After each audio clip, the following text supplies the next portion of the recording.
What's up, everybody? It's your boy, the Italian Stallion.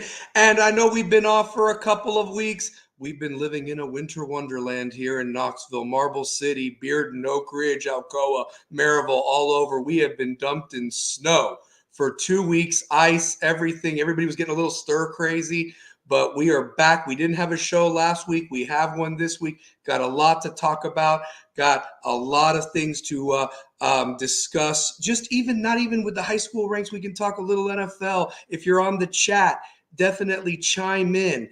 We've got a really special guest, somebody that's very dear to my heart, my quarterback when I played ball for the West High Rebels. And basically speaking, we're going to get into that, but we want some live chat. I've got to give a shout out right off the bat to Shane McGee. If he's watching, he got a tune-up membership because of me, and obviously my girl Kim took care of me like she does every Wednesday before the show.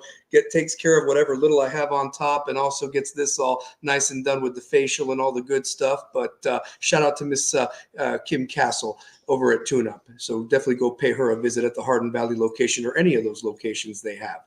But without further ado, I want to bring in my co-host, the Mr. 2003 West High School. He is the voice of the Rebels, 18 years plus, if you count all the other stuff he always asked to do when he was at the school. He's Omar Epps' stand-in, we've discussed, and guess what? He just got an extension as Mike Tomlin's co-coach for the Pittsburgh Steelers.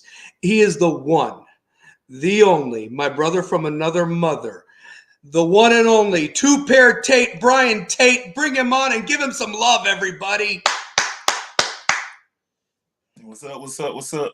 What is going on, my brother? It feels like I haven't seen you in weeks, but It feels like it. It feels like it because of what's been going on for winter wise. It's been a change. Like far as games getting canceled, rescheduled. We still got high school football jobs open. I want to say four are still open. 4 or 5. Yep. Yes. 4 or 5 high school jobs still open right now. But I will say this: in the time of we not having high school sports, we will get into talking about UT, who's been looking pretty impressive on the hardwood. I think they've won 4 out of the last 5. Had a tough loss against Mississippi State, which they played well. They just it just Mississippi State hit the shots that they needed to hit, and that's a tough place to win in Starkville. But talking about the West High basketball team, West hasn't played since January 9th. And today is what? Today is the 24th. They were supposed to play against Bearden tonight. I want to say they beat Bearden 72-67 at Bearden. Yep. Let me make sure I don't want to be misquoted. No, you're good, man. That's what this is all about. We do facts here. So. Okay, we're right. So that was on December 15th. Then they go into Austin East, beat Austin East 95-64. I think that might be AE's worst loss this year. Yes. And I will say AE played a really tough week that week. They had beat Oak Ridge the Saturday. They played West on that Monday night at Austin East and took a beating. Like I think that's the best game West has played all year. Has to. And that's what I think was frustrating of what we've seen with West falling apart in those third quarters of the Alcoa and Farragut games when that Austin East team beat Alcoa and then had a heck of a game, the game of the year against Fulton. I'm sorry I missed that one on Saturday. They kind of slid that one in there, Martin Luther King weekend, right before all the snow and everything dumped. So lucky for them that they got that game in. But my gosh, man, it has been no basketball for boys or girls of any team, at least on this side of the state or area, since, Nice. Well, for West, it's been the ninth, but I want to say Fulton and Austin East played that Saturday. So that would have been the 14th, if I'm no, sorry, 13th. That would have been the 13th, Saturday the 13th. Yes, yeah, and they canceled the games. I'm going to just share a story real quick. I know that they called off school that Friday, the 12th, because there was a threat of winds and the bus and so forth like that. The winds didn't come to Pair until 8 o'clock that night. And then here's what the thing that I was a little upset with, that they didn't have the games that night. I drive over to Hardin Valley and the parking lot's empty and I look like a fool. I mean, I look like an absolute, I'm there and I'm like, why are we not having a basketball game tonight? What does that have to do with school and so forth being out?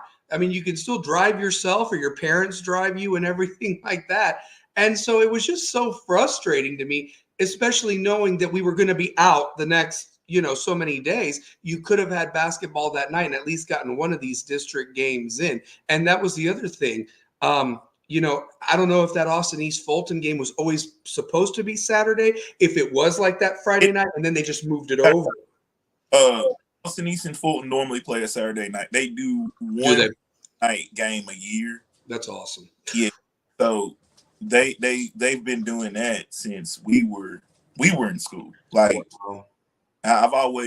Fulton and Austin East always have a Saturday night game. Mm-hmm. And that's good because can I be fair? Not everybody gets off at 5 or 6 o'clock, I mean, me personally, there's some nights I'm working till 8 o'clock. I mean, you know what it is. So that's awesome that they do that on a Saturday to accommodate everybody to go to such a magical major game. And it seemed like it was between the two best backcourts in the area, in my opinion, between, Shane Cherry and then the Kimber twins. I mean, and it was just magic. If you watch that 5-minute video that 5-Star Preps was kind enough to share, and usually you have to pay for that, but he had it out there for free. And I mean, that was like a movie. That was like watching like a 5-minute slow-mo, just the atmosphere to be a part of. And realistically, I don't think West plays Fulton this year. We didn't play them at the beginning, and that's kind of a shame because even if you take a butt whooping, it's a good measuring barometer game of where you stand. And that's why I liked the Alcoa matchup twice, the Austin East matchup twice, so that way you kind of know where you're going to be at and so forth. But two pair, can you discuss this reschedule? Because, you being the voice of the Rebels, have you ever seen this many games have to be rescheduled in all your time as the voice of the Rebels? It's normally like 1 or 2 games. You normally reschedule like 1 or 2 games to where you're playing on a Saturday or you're playing on a Thursday, but you don't want to have those games scheduled to when UT is playing. Yeah. Or as basketball, just because times that does happen, there's nobody going to be at that game and they're more glued to what's going on at the university. Just because we've had teams that are right now kind of the elite program right now, basketball, I mean, a top 5 school. But when you look at it, I've never seen games getting rescheduled to this much magnitude in a long time. I want to say more than anything, there may be 3 games at the max getting rescheduled due to, let's say, when the flu issue was going on. Yes. That's happened before, or when you get just constant you just get constant issues with weather. Like sometimes the snow can affect a lot of these games to where they're getting canceled.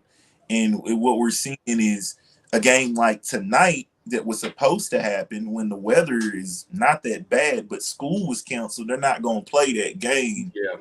School's canceled. That's true. That's true. I didn't even think about that. You mentioned the flu and so forth. Did the basketball season, I guess, get in all the way when COVID happened in 2020? Because I know that college basketball obviously didn't have the tournament, and then NBA had to wrap it up until they did the Disney World bubble thing that they did in September. First year we didn't have a state champion. I don't think we had a state champion in 2020. That makes sense because that's usually played that second week of March, and that's when everything kind of started getting shut down. I don't remember. Yeah, like the 2020 season is a lost season. Wow. in a lot of aspects. I think that might have been that might be the one season we didn't crown a state champ. Well, we didn't even have an NCAA champion for the We first. didn't. We didn't. No, no. Didn't We even really have conference tournament champions either, because like I remember Florida State got because they were the regular season champion and the 1 seed, they default became the ACC champion, and they were awarded the trophy there in New York when teams pulled out and had tested positive already, COVID. like the Dayton team that had Obi Toppin.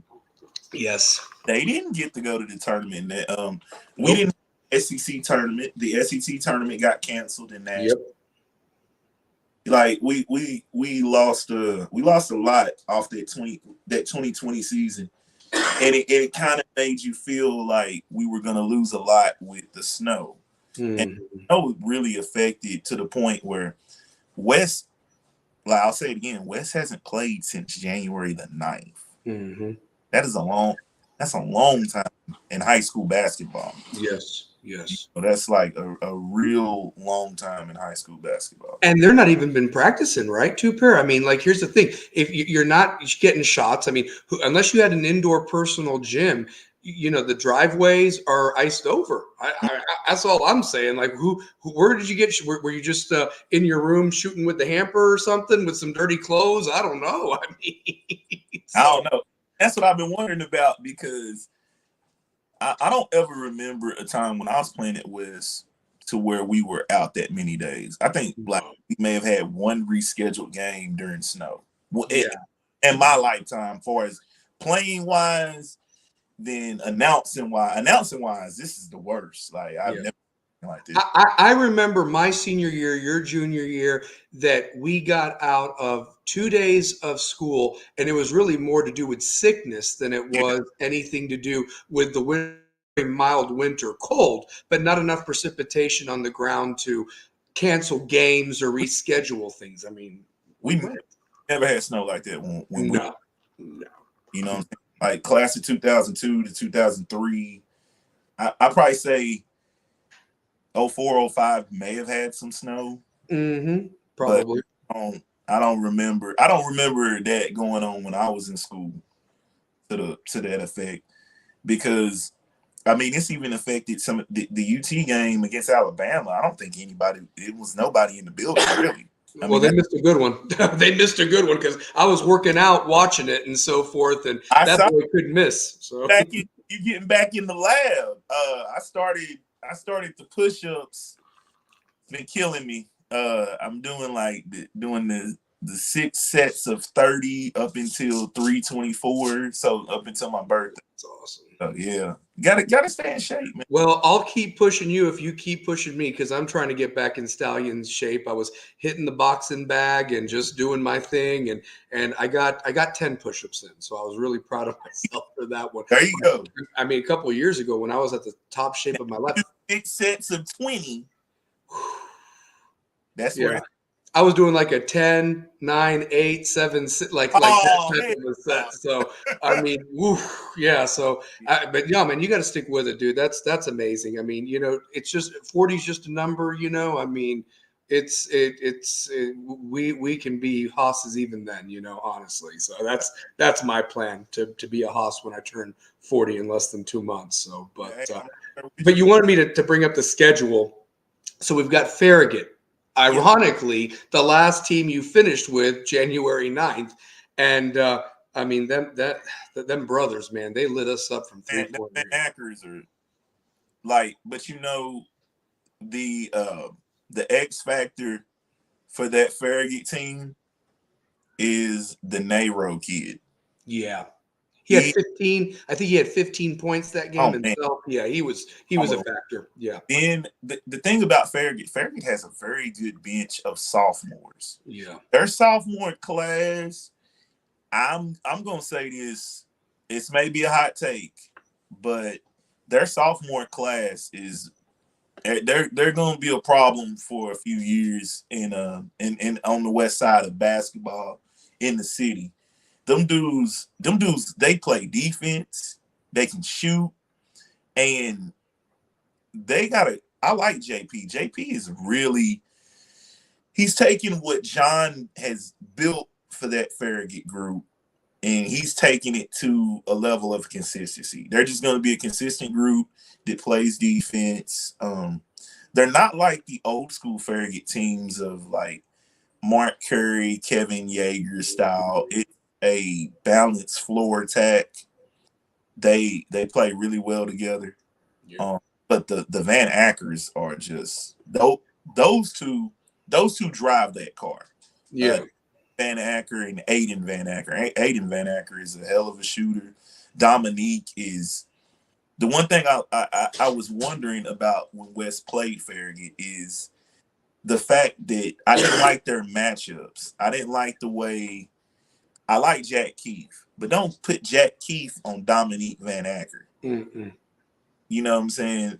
Put him on Parker and Lane.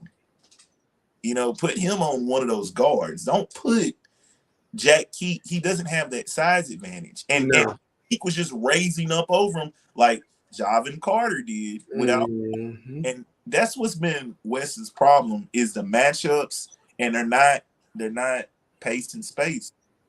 They're not.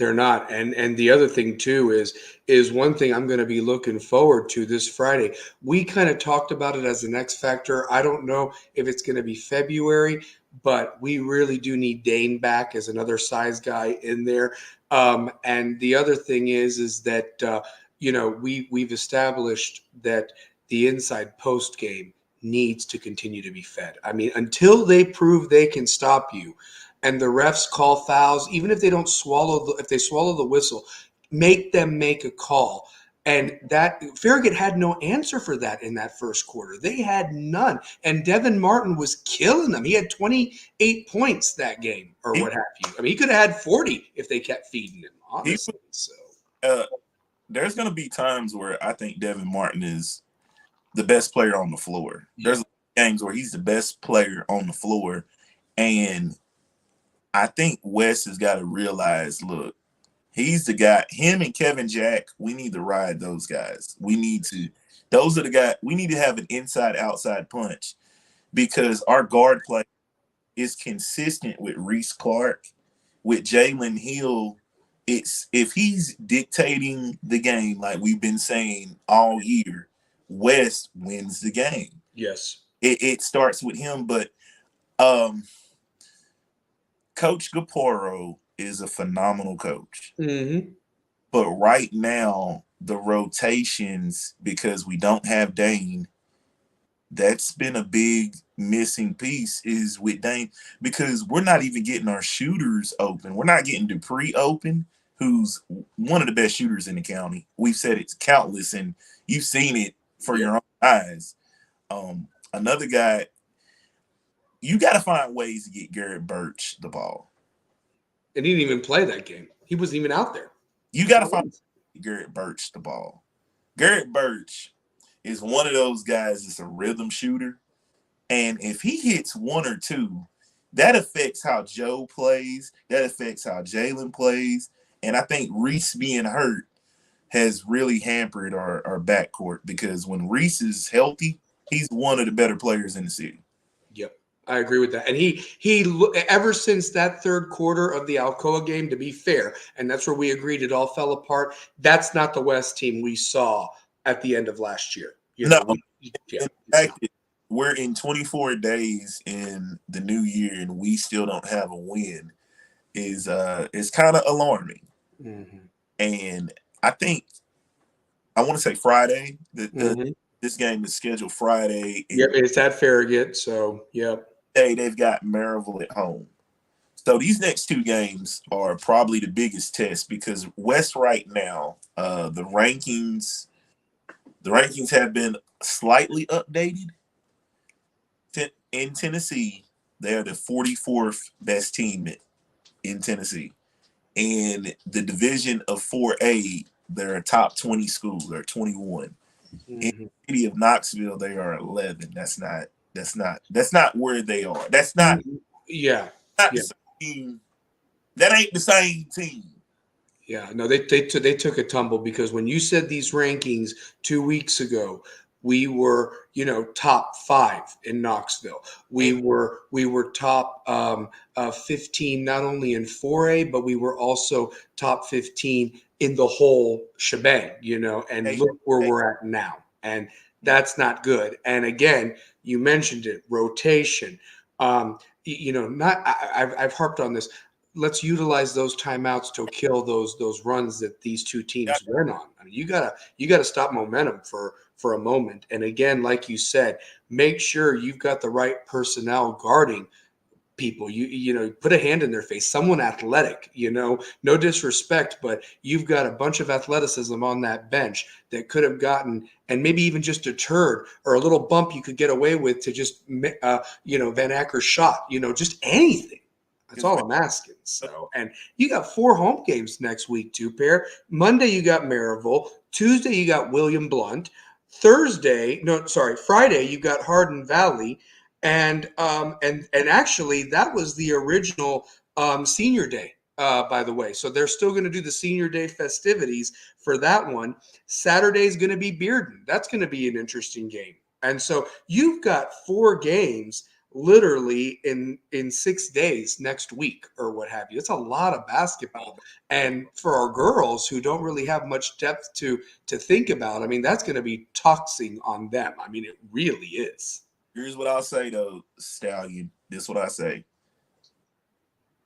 That time off, we are really gonna see what the girls improved on. Yeah. I talk to my woman about this a lot. It's tough to watch a team struggle, and we can point to the weaknesses, we can point to the strengths, but what is this team doing practice wise that leaves the games like this to where there's not we don't really have just like a ton of games to go on because it's been looking like we just been overmatched in a lot. Mm-hmm. We're just trying to be encouraging to look. It's the nitty gritty. We've had time off since the 9th of January. Yep. It's really all about, are we getting better or are we getting worse? Yeah. And that's just high school athletics. Mm-hmm. And And have you mailed it in? Are you ready for the are season y'all to be feeling done? like and the thing is we're trying to be encouraging, Mm-hmm. you know, and I said, here's another Coach C quote. We get a Coach C quote. Gotta love Carruthers. Gotta love Carruthers. And he said, you know, if it's this is a Carruthers quote, and this is also a R.L. Bunny Oaks quote.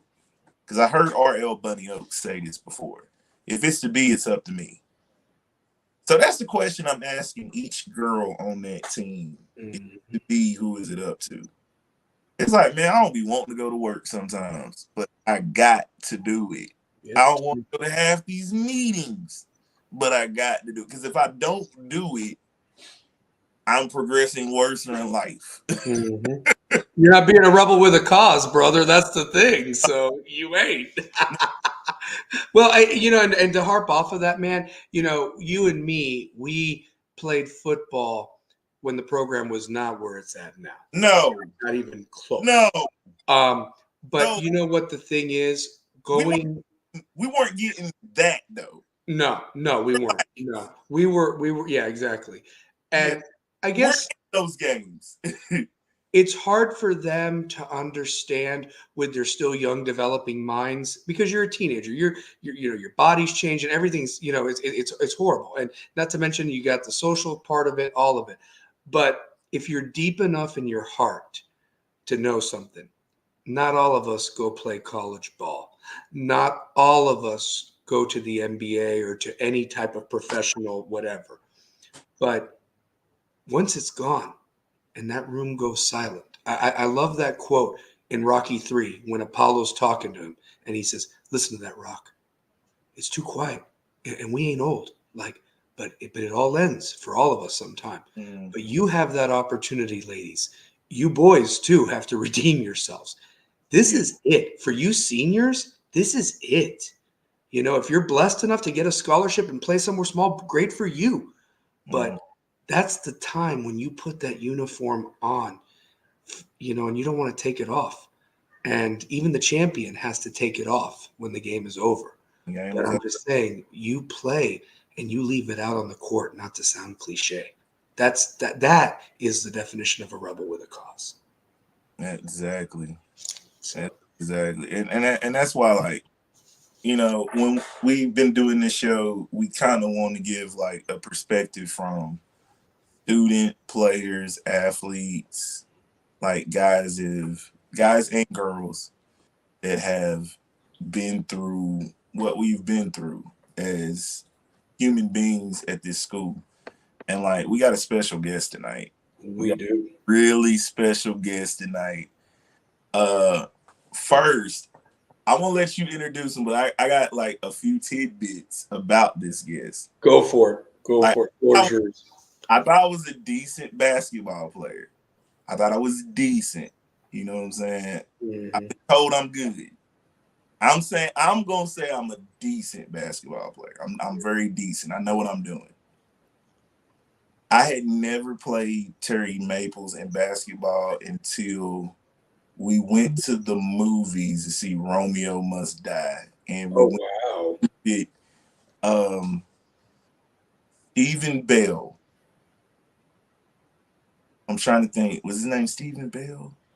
He was he's in class of 02.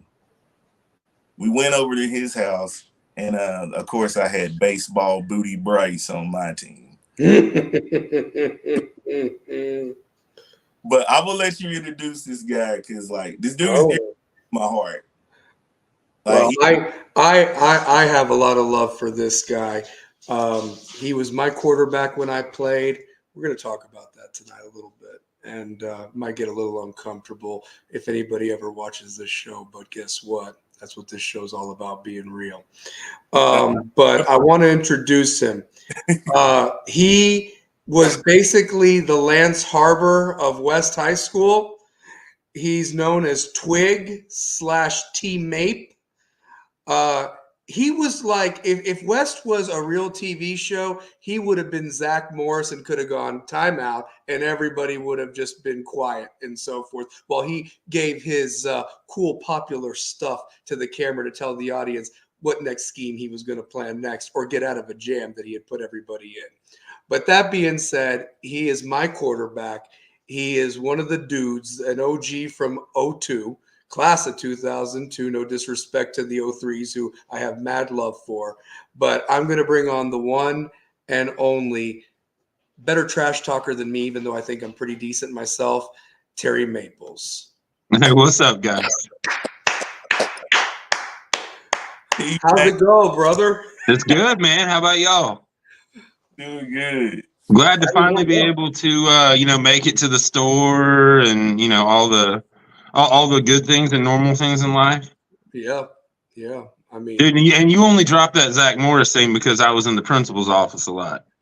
No, actually, you know who I dropped that for? Because there was a clip that was running on Facebook last year, and Luke Chandler, shout out to Luke Chandler, he said Terry Maples was like our Zach Morris or whatever, that he could go timeout, and then it was that picture of you where it looked like, I mean, did you do modeling for Abercrombie or American Eagle? Because you had like this model look to you in this picture, and that's where the Zach Morris thing was like talked about underneath the comments. It was all I worked there. Yeah. I worked there for a little bit, man, but no. I did not. That was about it.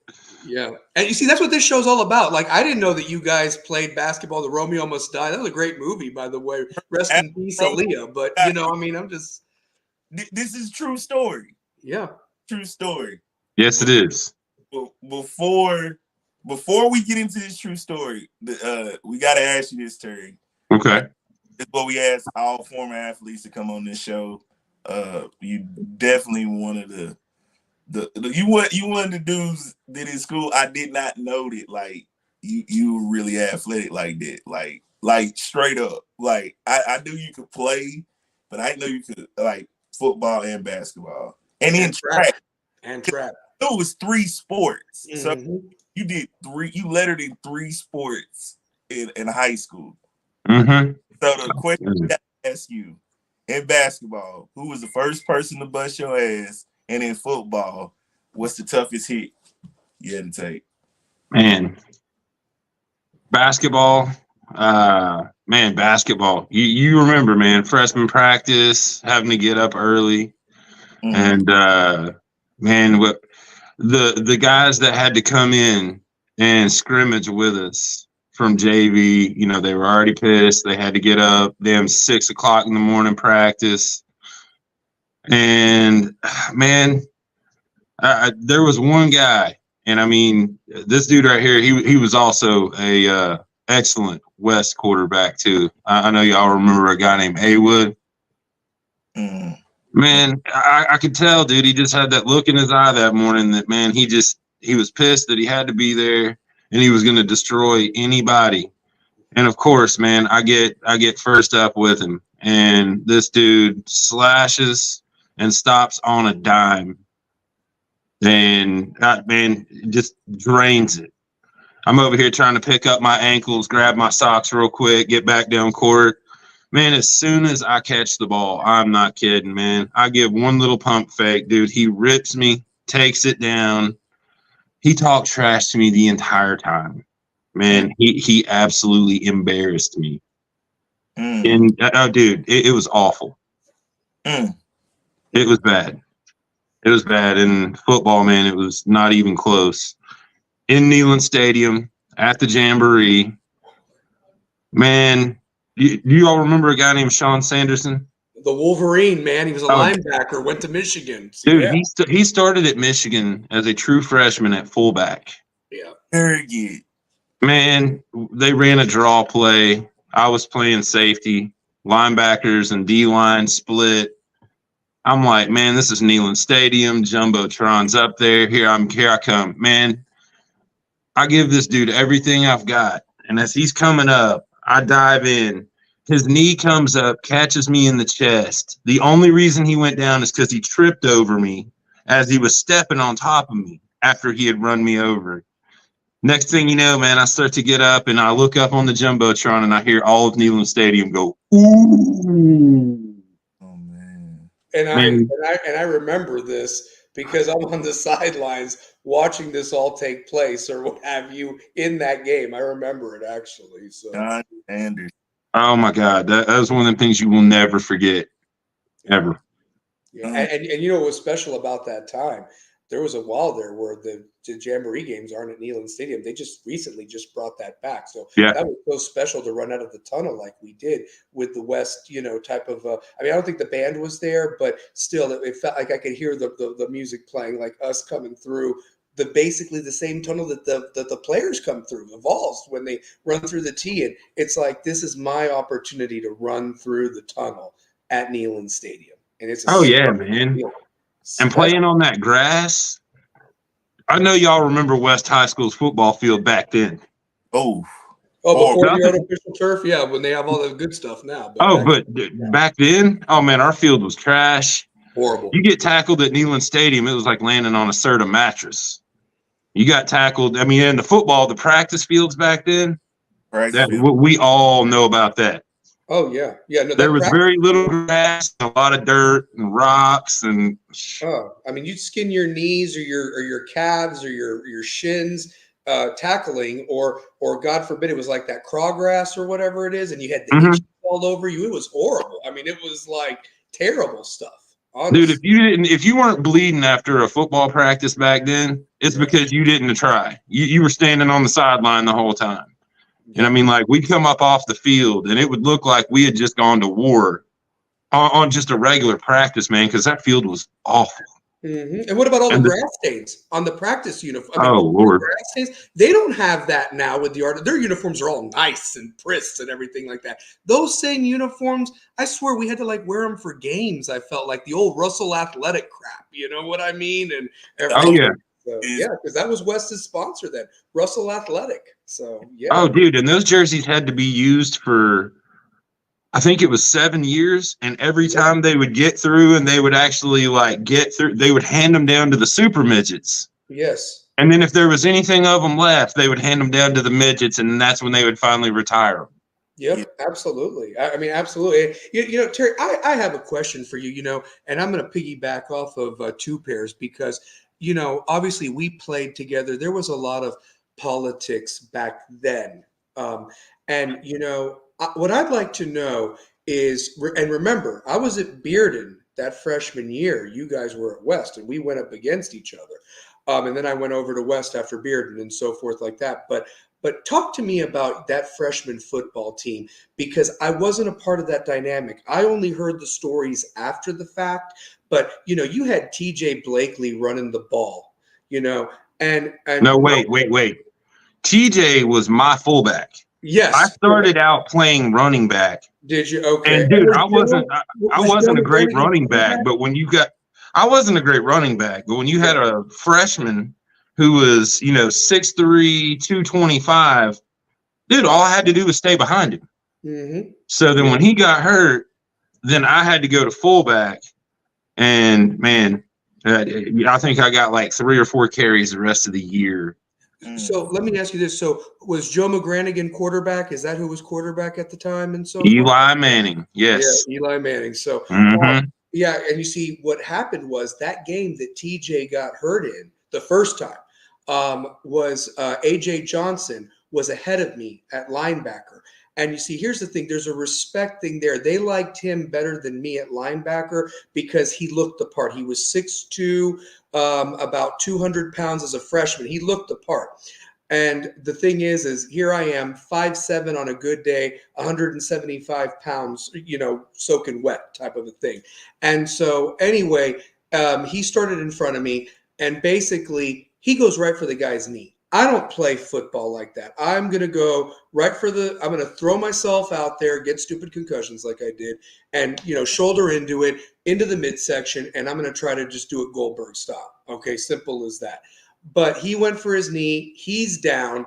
And you all still ended up kicking our ass in that jamboree. West still won the jamboree despite TJ getting hurt and so forth in that game. And then that changed his trajectory to where he became the center. And then he had the horrific injury against Halls that ended his career. But the thing is that I was always curious what you played because you were tall. It almost seemed like, and don't take this offensively, the coaches salivated over guys that were 6 feet and over and put them in the positions they wanted to. And anybody that was under 6 foot was considered quote unquote a vanilla midget or something of that nature. Wrestling has that for like the Eddie Guerreros and the Daniel Bryans and things like that. So, and that's okay. Not all of us can be tall, but I was just always curious about that freshman team, how you guys did. And I guess my question is, why so many of you all didn't come back the sophomore year? That's and be real. You have the floor because I wasn't there. I mean, here I show up for workouts thinking, oh, I remember number 35 from the Jamboree last year. I remember him. And then it's like, wait, they don't play football no more. And they weren't horrible players, but I think if people would have stuck with it, it's pretty pathetic when I go through our senior picture and there were only 11 of us in that group, I mean, and all the other classes outnumbered us tremendously. No wonder you go 2-8 when your senior class only has 11 guys. This last group that just won state for West, they were 22 solid guys on there, and were with it for 4 years. A couple guys transferred in, but they played ball where they came from. Cummings' son and Britton Carver, who was just mentioned all state. But like I said, I know it's a loaded question, but I just want to hear the stories of why you think the freshman team didn't transition, because you all, and me then being added, could have really been a special, pillar to keep it going, so to speak. Man, that freshman team, when we came out, there was 5 of us that came out in the summer. And that was before school started. So we were practicing with varsity, and they welcomed us by beating the living shit out of us. Like every day, man, they put it to us and, made us earn it. And, part of that too was the coaches that you had there, the structure that you had there, like things were the way they had been. And it was, there was a lot more tradition. So, out of those 5 guys, you had me, Scott Rayleigh, Colin Carmichael, TJ Blakely, Joe McGranahan, and there's one other guy. And without a doubt, had things not happened the way they did, he would have been the greatest wide receiver in West High School history. And I assume you're talking about Corey Young. Oh, yeah, and Corey, too. My bad. Yeah. My bad, Corey. Yeah. But, yeah, and you can ask any of these guys. Ask them about a guy named Jamel Roberts. You remember Dougie Fresh, Doug Madison? I do remember Doug Madison, actually. Okay, that was his little cousin. As a freshman, he was 6'3", 180 pounds. Look at that. Joe McGranahan could throw the ball anywhere. It did not matter. Dude, Jamel would just go up and take it. This guy was Randy Moss as a freshman in high school. He was unbelievable. And, you know, come the end of that freshman year, you know, we had some injuries. We didn't have a lot of depth. And, you know, we also had a lot of guys that had never played. You know, they were like, well, you know, it's high school. I'm going to go out here. I'm going to give it a go. And a lot of them, you know, gave it all they had. And a lot of them, you know, there's always going to be those guys that just want to get a jersey just so they look good in the hallways. Yeah. You know, just so it kind of lifts them up a little bit. But, you know, that freshman year, man, it was tough. And we all learned a lot. And, you know, we all bonded. And then, you know, come the end of that year, we had a, you know, pretty good coaching change.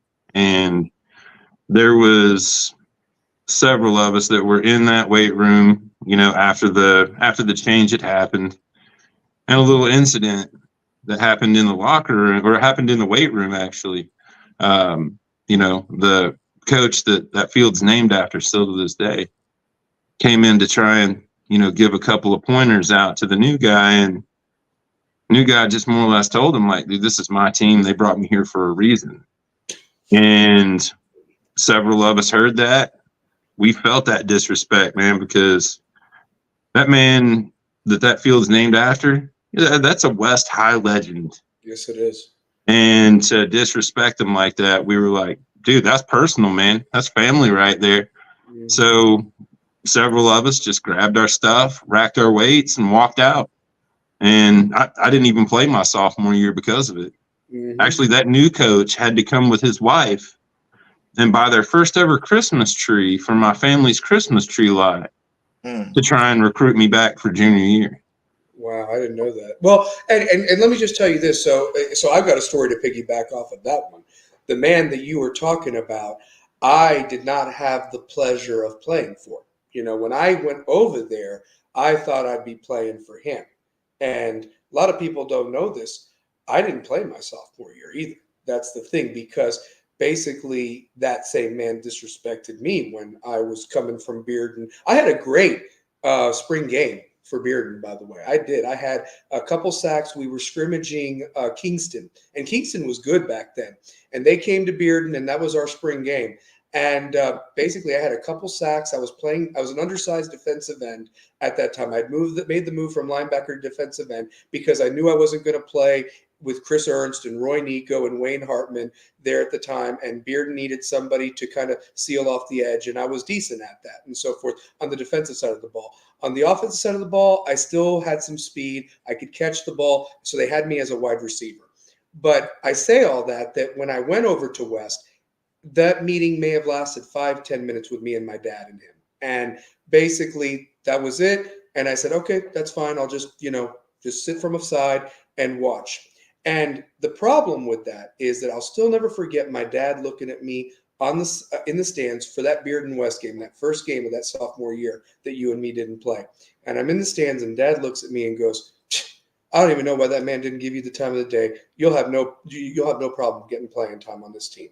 Because Bearden technically won the game on the field, but because they used Bill Butler, an ineligible player, on 3, count them boys, 1, 2, 3 special teams plays, they had to forfeit that game. So West in the record book won 16-14. They flipped the score or whatever. But as far as it was concerned, until our senior year, West hadn't beaten Bearden on the field since 1991. So a little bit of history there if you guys didn't know that or not. And of course, me being the Bearden hater I am and so forth, I played with all those guys growing up and everything like that. And yeah, the Bill Butler game always stands out to me. But that being said, there was entirely too much talent on that West team. And I really would have loved to have known how far that team would have gone with Jimbo and crew. You probably come back and play as a lot of those freshmen that may have sat it out if Wilson would have just given one more year, I mean, because my God, Jimbo Raley was hurt half the year and he almost had 100 tackles. People don't understand how good that freaking guy was, honestly, and I can get really fired up about that. You So, see, y'all know the story of why that coaching change happened, when it yeah. did, why it did. Yes, because of the Germinator, and they wanted him. Yeah. So, yep. Yeah, that landed Yep. UT a really good recruit. Mm-hmm. And, that guy was his mentor, had showed him the ropes for the year that he was here in the States. And he said that wherever he went, he wanted them close by. What's the closest high school to UT? Knoxville West. So he got a job. UT got a stud defensive end. And, man, we got screwed. We did. No, we did. We got screwed. No, and realistically, the guy will say he never had the resources that Cummings got or what Lamar has now, and that's crap. And I'm going to tell you why. Because the thing was, when Cummings got the job, I want to say he got people that didn't play for Rodgers. I wasn't going to play football for Tony Rodgers. I'd play for Coach Cummings. Yeah. And do you know how many people came out for that spring game? Terry, you and me were senioritis at that point. We didn't care.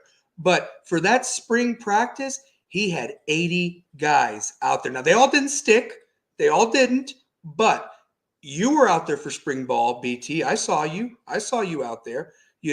I mean, and I announced that game. I announced that spring game. I asked him if I could announce it because the tradition was that seniors that were leaving could announce for the upcoming guys. Jason Day did our game.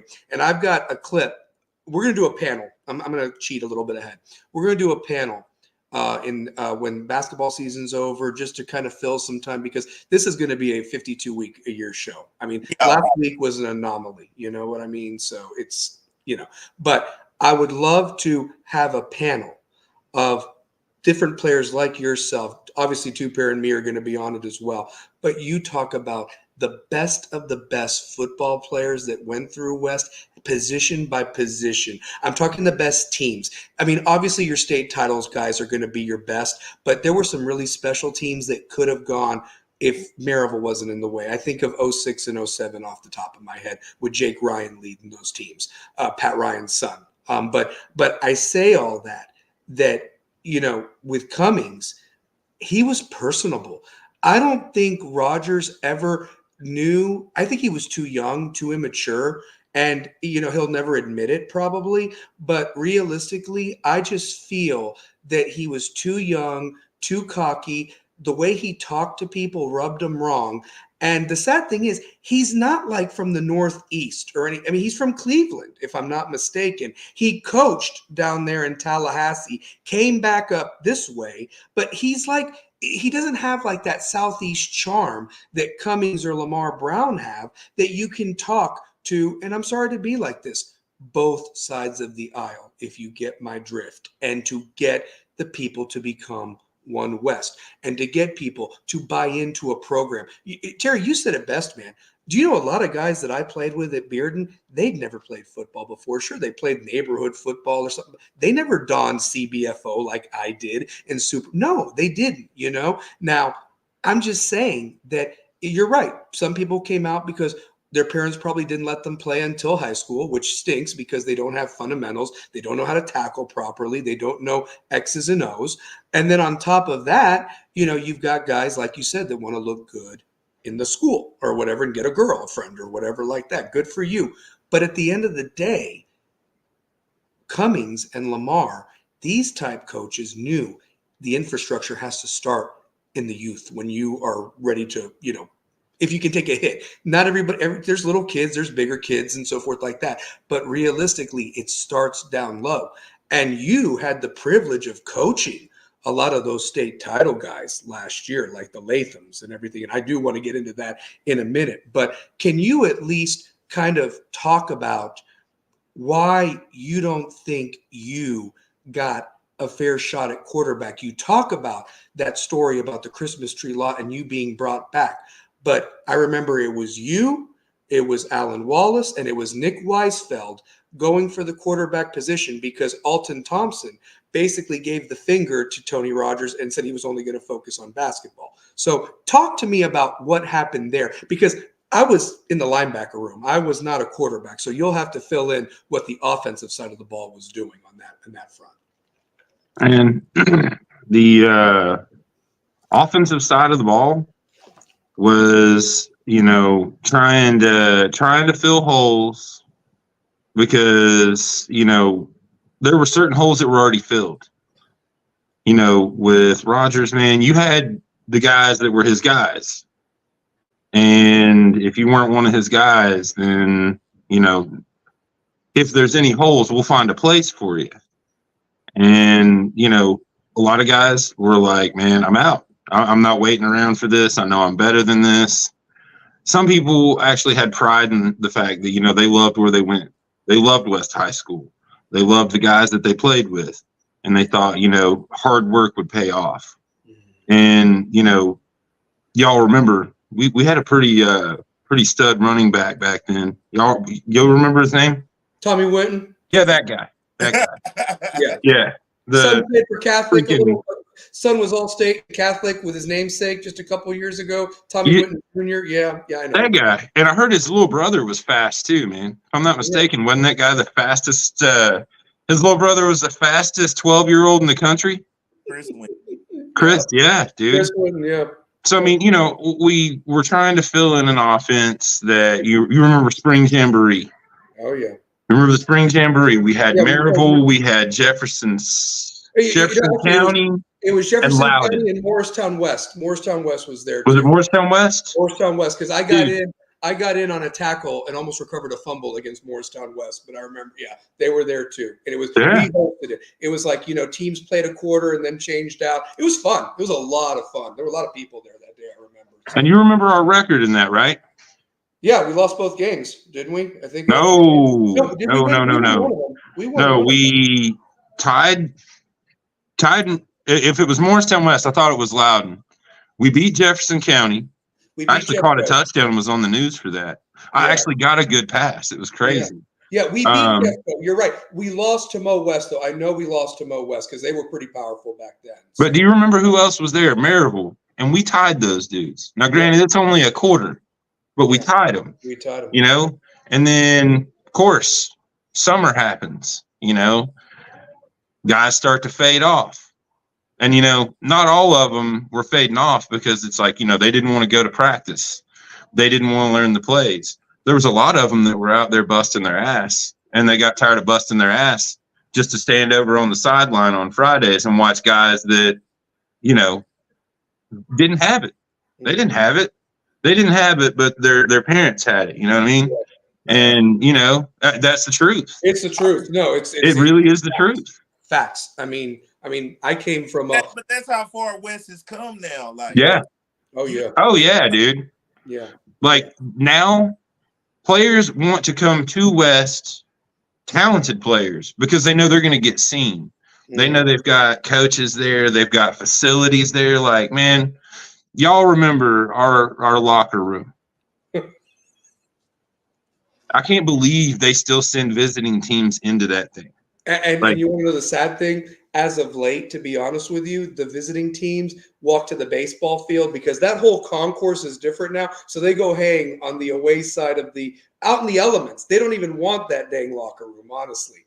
Dude, the girls' soccer team didn't want the other side of it back then because our side stunk so bad that it flowed over to their place. Yes. Locker room. Horrible. Like, and I mean, the practice field and everything back then and now, like, coaching there. Coach Brown, he liked to set in plays for us, you know, for the 8th graders. So that way when they come in, they've got an idea of everything. And he was awesome enough to open up the practice facility, the indoor facility, for us and our team to go in here, warm up, run through some plays and everything. And, you know, things like that sell. You have that right there to offer, you know, kids that come in and they go, man, you know, you see state championship banners on the wall. You see top-notch facilities. I mean, that draws you in. Back then, we didn't have anything to offer, and we damn sure didn't have any championship banners. No, we didn't have championship banners. But how about this? You had some special players, and they were highlighted on the walls. As you walked in there, like you see Nathan Cottrell. I mean, but even before then, you saw Jake Ryan. You saw guys that have records at West. And do you want to know something that's really sad? I have the programs of those years. And do you know that there's an asterisk at the bottom of that? And you know what that asterisk says too, Pair and Terry? I'm being honest with you. It says official records were not kept before 2003 stats-wise. How does that make you and me feel? That none of our stats were ever kept. Nothing. But because when Cummings took over in 2003, that is when stats were officially taken. They have a couple of things from that 94 team that was so special that lost to Eric Westmoreland and Marion County that got the furthest until we finally got over the hump with the Cottrell teams, and your little brother was on that team. But I'm just saying that realistically, they had some stats for Turbo Patey, but they were unofficial. The fact that I'm probably one of the only people that remembers Jimbo Raley had 100 tackles and barely played 6 games that entire year, 4 games, thank you. So I'm just saying that, you know what I mean? Like it's asinine. And yes, and here's the thing. Anybody shouldn't just sit there and say, well, when I was here, we didn't have. No, somebody went out there and made it happen and outreached, brought a community together to become One West. Do you know how it makes me be, guys? And I have tears in my eyes when I'm driving down Sutherland Avenue and all those marquees are lit up. Good luck at State, boys, And the fact that I have a supporting staff role on this, whether I do stats or whatever, Coach Brown has always made me feel as one. And he called me up and said, you earned yourself one of these. Go get it. And I'm about to get the other one sized over here so I can wear both of them. But I'm just saying, man, and I'm hard like that. I don't. Dude, y'all remember back in the day, we would have more fans in the visiting seats than on our own. Yes. You wouldn't get 100 students in the student section. No. All I remember is that one guy, and maybe you all remember his name, that was dressed up like as the unofficial mascot. Wink Ryder? Is that him? Yes. And he had the flag, the old W flag, and he would run up and down. He had the cape. The cape. Brother did it first, though. Yes. Absolutely. I can't remember his brother's name, but yes. Yes. But so I'm glad you guys remembered that name. I didn't remember, but I remember what he looked like. And he had the little W, the old red W on his chest or something like that. The old Wisconsin W's. That was what W that we used to have. Yeah. And so literally though. Face. Yeah. David Beeman I always used to have David Beeman, yeah. David Beeman. We had some hardcore friends that would show up to support us, but our girlfriends would be in the stands or on the track cheering us on. But they'd leave at halftime, dude, and they'd catch up with us at Steak and Shake or whatever after the game. I mean, that was how it was. And that was when Steak and Shake was right across the street from West Town Mall. It wasn't all the way down in Turkey Creek for all the people, those are facts. So. That just goes to show you, man, winning's infectious. People want to be a part of that. When you go out and, you're busting your ass on a team, you don't get the playing time you feel like you've earned. Mm-hmm. Some people think they deserve it. Some people know they've earned it. And, you continue to sit here and you watch a season just continue to drop and get worse and get worse. Man, the whole team, y'all know how it is, man. You feel that. Your team has an energy, some of the best times you ever had were at practice. Yep. And, you get into the locker room after practice, you have great practices, you'd have bad practices. But it was when you started to walk into that locker room, there was never a day in my life, and there never will be, that I don't love football with everything inside me. But to walk into that locker room sometimes, man, I just wanted to turn around and walk off. I didn't want to walk in there. It wasn't fun anymore. It wasn't fun. It wasn't enjoyable, and it was just waiting on, what's going to happen next. Yeah. Pair, I'm going to tell you this, man. What he's saying, that's why him and me are on the same page. I felt the same way. I dreaded going, and that should be like the most fun times. You're with your brothers, you know what I mean? Like, you're not in the damn classroom anymore, like you're dreading to hear what insult you're going to get this time from this man. Or how about this even better? I can't even tell you, and I'm not going to be that snitch, but how many people threw their helmet and quit and had to be talked back into fighting, just like Achilles and Troy or whatever like that. Like, it really was like that, man. It really was. I mean, and it's like, it wasn't even him that did it. One of the assistants like Gary or Coach Mays, somebody else had to talk to you to bring you back in. One of the real coaches. Yes. Real coaches. And then there was another guy, the James Gandolfini wannabe he brought with him that didn't even last that long, that was supposed to be some offensive genius. I never saw it. But anyway, I remember. He was an offensive genius who was always asking Cummings, do you think this will work?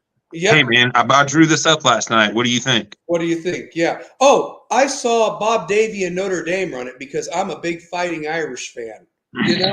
That's how it was. And the kids that if they watch this, who play football or who have played in the last 4 or 5 years or whatever, you don't know how good you guys got it.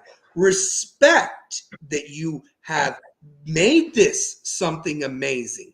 But I would love to play that what if thing that the Marvel Universe likes to do, that little show on Disney Plus or whatever. You put all of us in your situation, I think we win a couple of gold balls. I think we do. I'm just saying. The difference is, though, like what Terry was saying, like you just had guys walking around school that were really great athletes that West didn't even know. Like, you would look at some dudes in wellness and you're like, why is he not on the football team? Yeah. At track, you say, why is he not on the football team? Mm-hmm. And there are so many just underrated guys that people don't even remember that would just walk the halls and were like, you didn't play football for West, or you? Because it was really political like that. Back then. Oh yeah, very. Do you remember a guy? Okay, this is probably the best basketball player I ever played against at West, and I remember he came out for tryouts one day and absolutely was just killing it, and then just didn't come back. Remember Boss, Marcus Anderson? Marcus Anderson. Why does that name sound familiar to me? Where did he go? Did he stay at West? He went to West. But he stayed there? Like, he didn't go somewhere else? Because we asked a question a couple of weeks ago. Terry, whatever happened to Michaela Merchant, Michael Merchant's little sister, who was like the whole women's basketball team? They sent her to the Prairie, and you never saw her again. She was the only hope of why the girls won. She averaged like 30 points, it felt like, that freshman year or something. Oh, yeah. Yeah, Sakar. I'm sorry. Yeah, Sakar. But yeah, I was just like, come on, Like, where did these people go? They didn't stay on the team or what? So you get tired of it, I mean, you got guys, like I said, that were coaches' picks. That was the guys that they liked. That was their guys. And if you weren't one of those guys, then we'll see if we can find a spot for you. We'll see what we got left over. After we fill everything we've got. You're really good at doing this, but could you try to do this instead? Like, play a position you've never played. We've got this whole idea worked out for you. I heard that guy that you were talking about, Coach Boggs. Yeah. Dude, I heard him come up to a guy that we played with, and this dude was seriously athletic, a freak. And they, some guys you just can't find a spot for, but you can put him somewhere and give him enough reps, and he picks it up real quick. So they up and decided, man, they've got 5 plays drawn up for this guy, and they're just going to absolutely be great. Without a doubt, the worst design plays ever. They ran this guy into 3 kill shots in a row. Bro, he didn't even want to know play number 4 and number 5. He was like, man, this bullshit, dude. Yeah. I'll go back to playing defensive end. Yeah.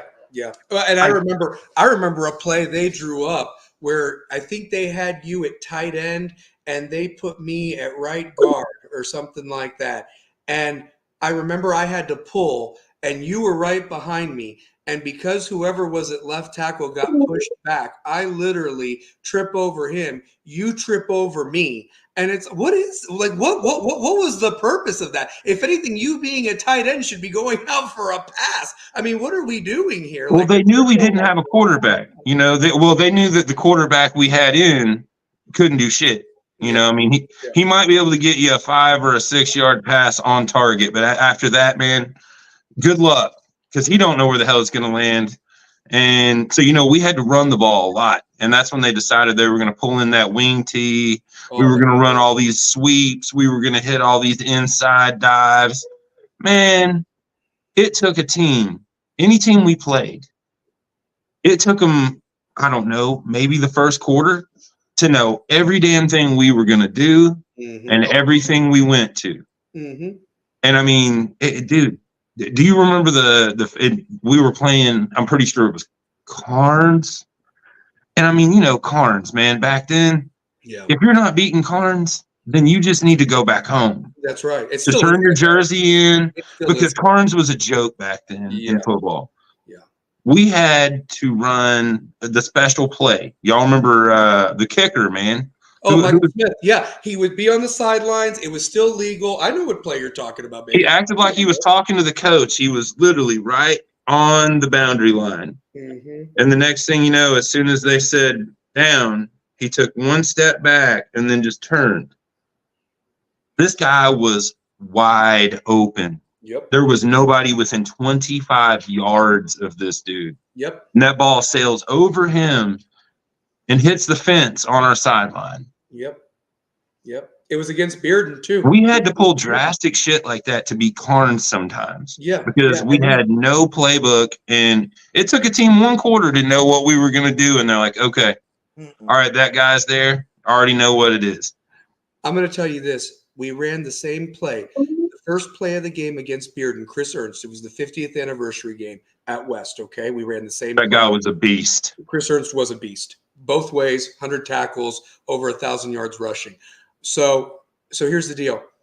Torque Turner was the safety for Bearden. I went against him, played middle school ball against him. Chris Steele also played against him. CBFO was the cornerback.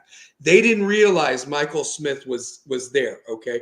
And so literally all Terry could have made that pass. 2 Pair, you could have made that pass.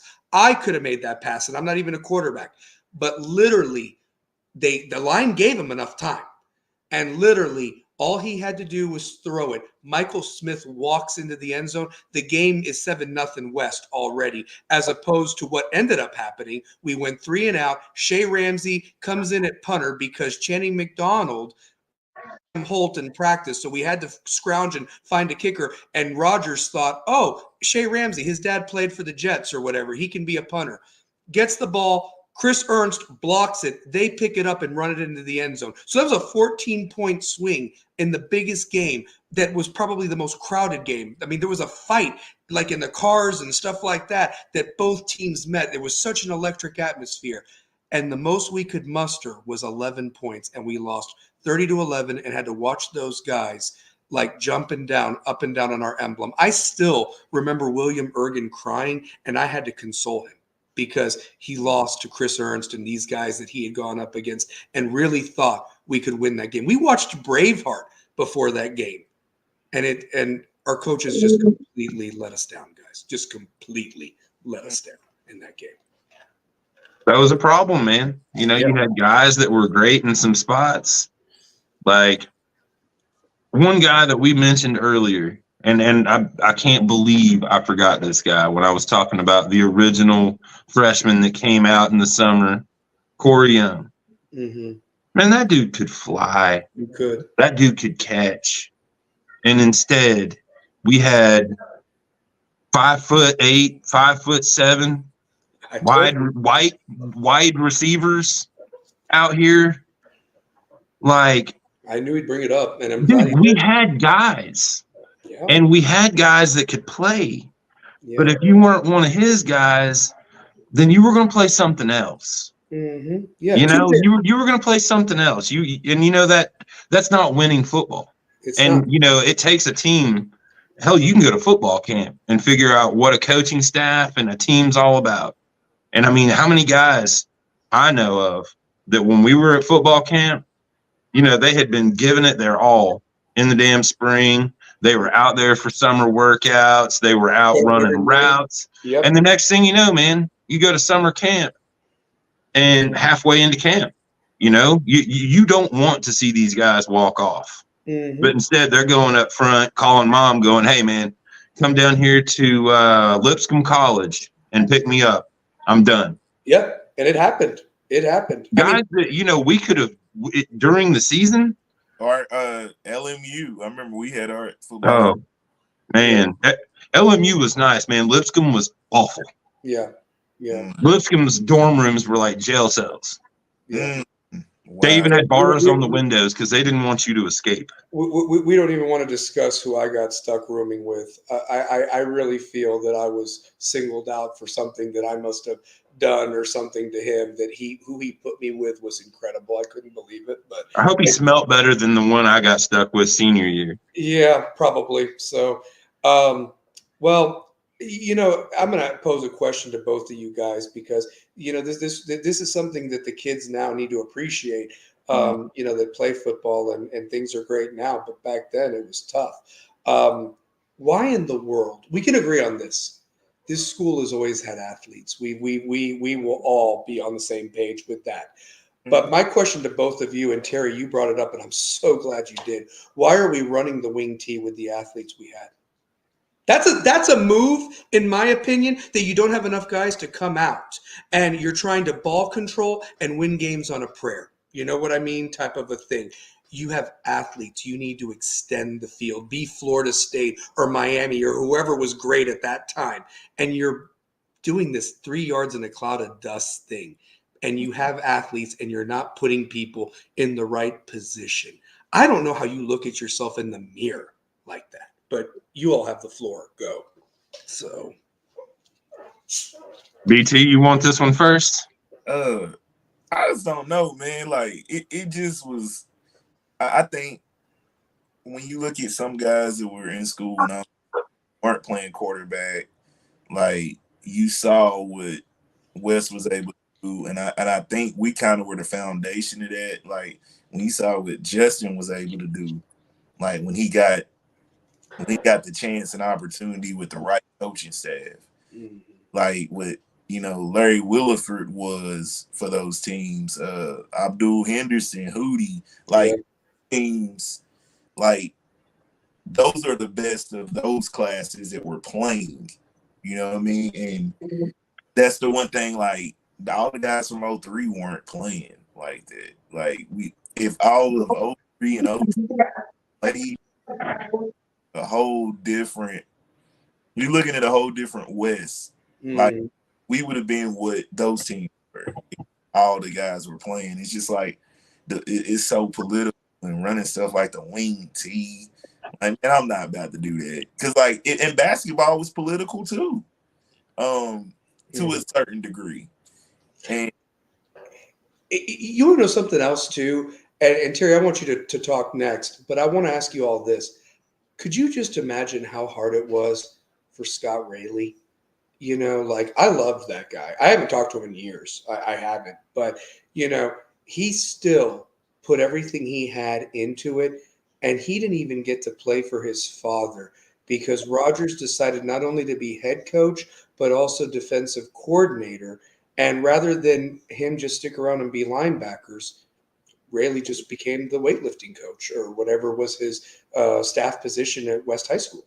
You know, look at this too. You mentioned Carruthers all the time. Carruthers didn't stick around on that new staff. You know what? I love this guy. I bet he's not even alive anymore. But he was my favorite wellness teacher, Barwick.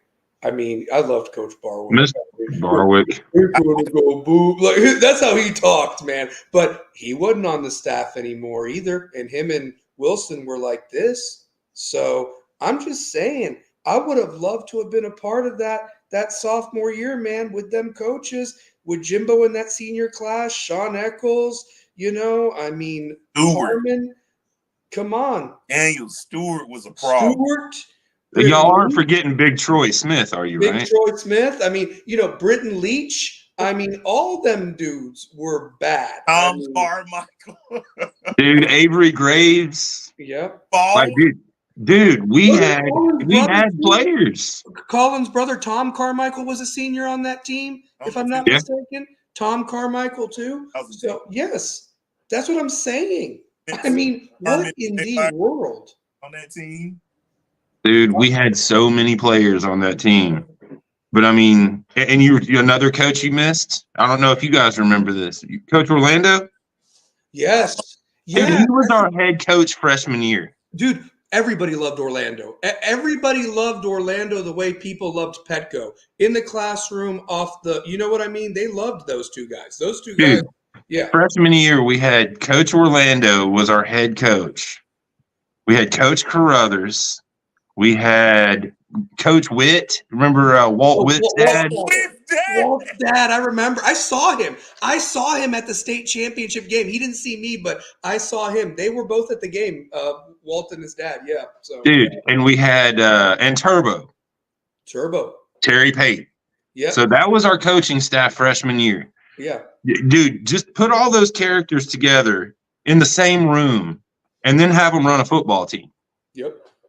Dude, that was a blast, man. We're playing for Coach Wilson. Coach Mays, dude. Coach Mays was one of the most crazy, he was that guy was awesome. Oh, he was. Oh, Coach Mays was intense, dude. He was the most chill dude in the world. Give us a crazy Coach Mays story. Dude, crazy Coach Mays story. I've got one. You go first. I've got one for you. You go first, honestly. So we were playing Fulton. And we had ran a damn blitz, man. And I came inside, I got chipped. And I mean, I had a kill shot, but I got chipped. Next thing you know, of course, Coach Rayleigh came over, chewed my ass out. I had a half a can of dip splattered on my face. Made you better. Next thing you know, Coach Mays walks up to me and goes, "Maples, you ain't worth shit, you know it?" I looked at him and I was like, yeah, neither is Dale Earnhardt. And dude, that was his guy. Yeah. Next thing you know, he said, "You better get your ass in there and show me something." Next thing you know, I go out there and I can't remember what the play call was, how I can't even remember half of any of it. But the next thing you know, man, I come off the edge and I got a damn really nice shot on the quarterback, get a sack. I come off the field and Coach Mays, that little dodo bird looking dude, walks over, grabs me by my face mask, and I mean headbutts the living shit out of me. I was seeing stars. Yeah. I had on a helmet. This guy, no, that's what I'm talking about. Maybe you are worth something. Oh man, dude, those were the guys you wanted to run through a brick wall for. Yeah. Coach Cummings lived one street over from me. And I used to ride with him the summer workouts every day. That guy right there, Coach Mays, Coach Rayleigh, those were the guys that I actually came back to play for. It wasn't the other guy, the assistant special teams guru from Florida. That was not him. No. Those other guys, those were West football. Those were the guys that if you really had a question, if you really wanted real words of encouragement, that's the guys you went to because they were real coaches and what their word meant, it actually meant something to you. The other guy, you were just waiting on an insult or something that was just going to piss you off. That's what I'm saying, man. I was like, what's he going to make fun of me about today? Honestly. My favorite Coach May story was at camp. We were all doing linebacker drills. Terry, senior year, were you playing linebacker or did they move you to safety? I can't remember. Shit, I played safety, linebacker, and defensive end. Yeah. Okay. So that's what it was. You were a defensive end, so you weren't a part of this drill. Okay. So we're there at the camp up there, and I don't know what ended up happening. We were doing Oklahoma drills or something, but anyway, somebody like stubs like their knee or like it's like it wasn't even that they took a hit to the knee, but their knee kind of buckled, so they start kind of like limping off. And Mays is there, and he goes, "Are you all right?" And he's, "Oh yeah."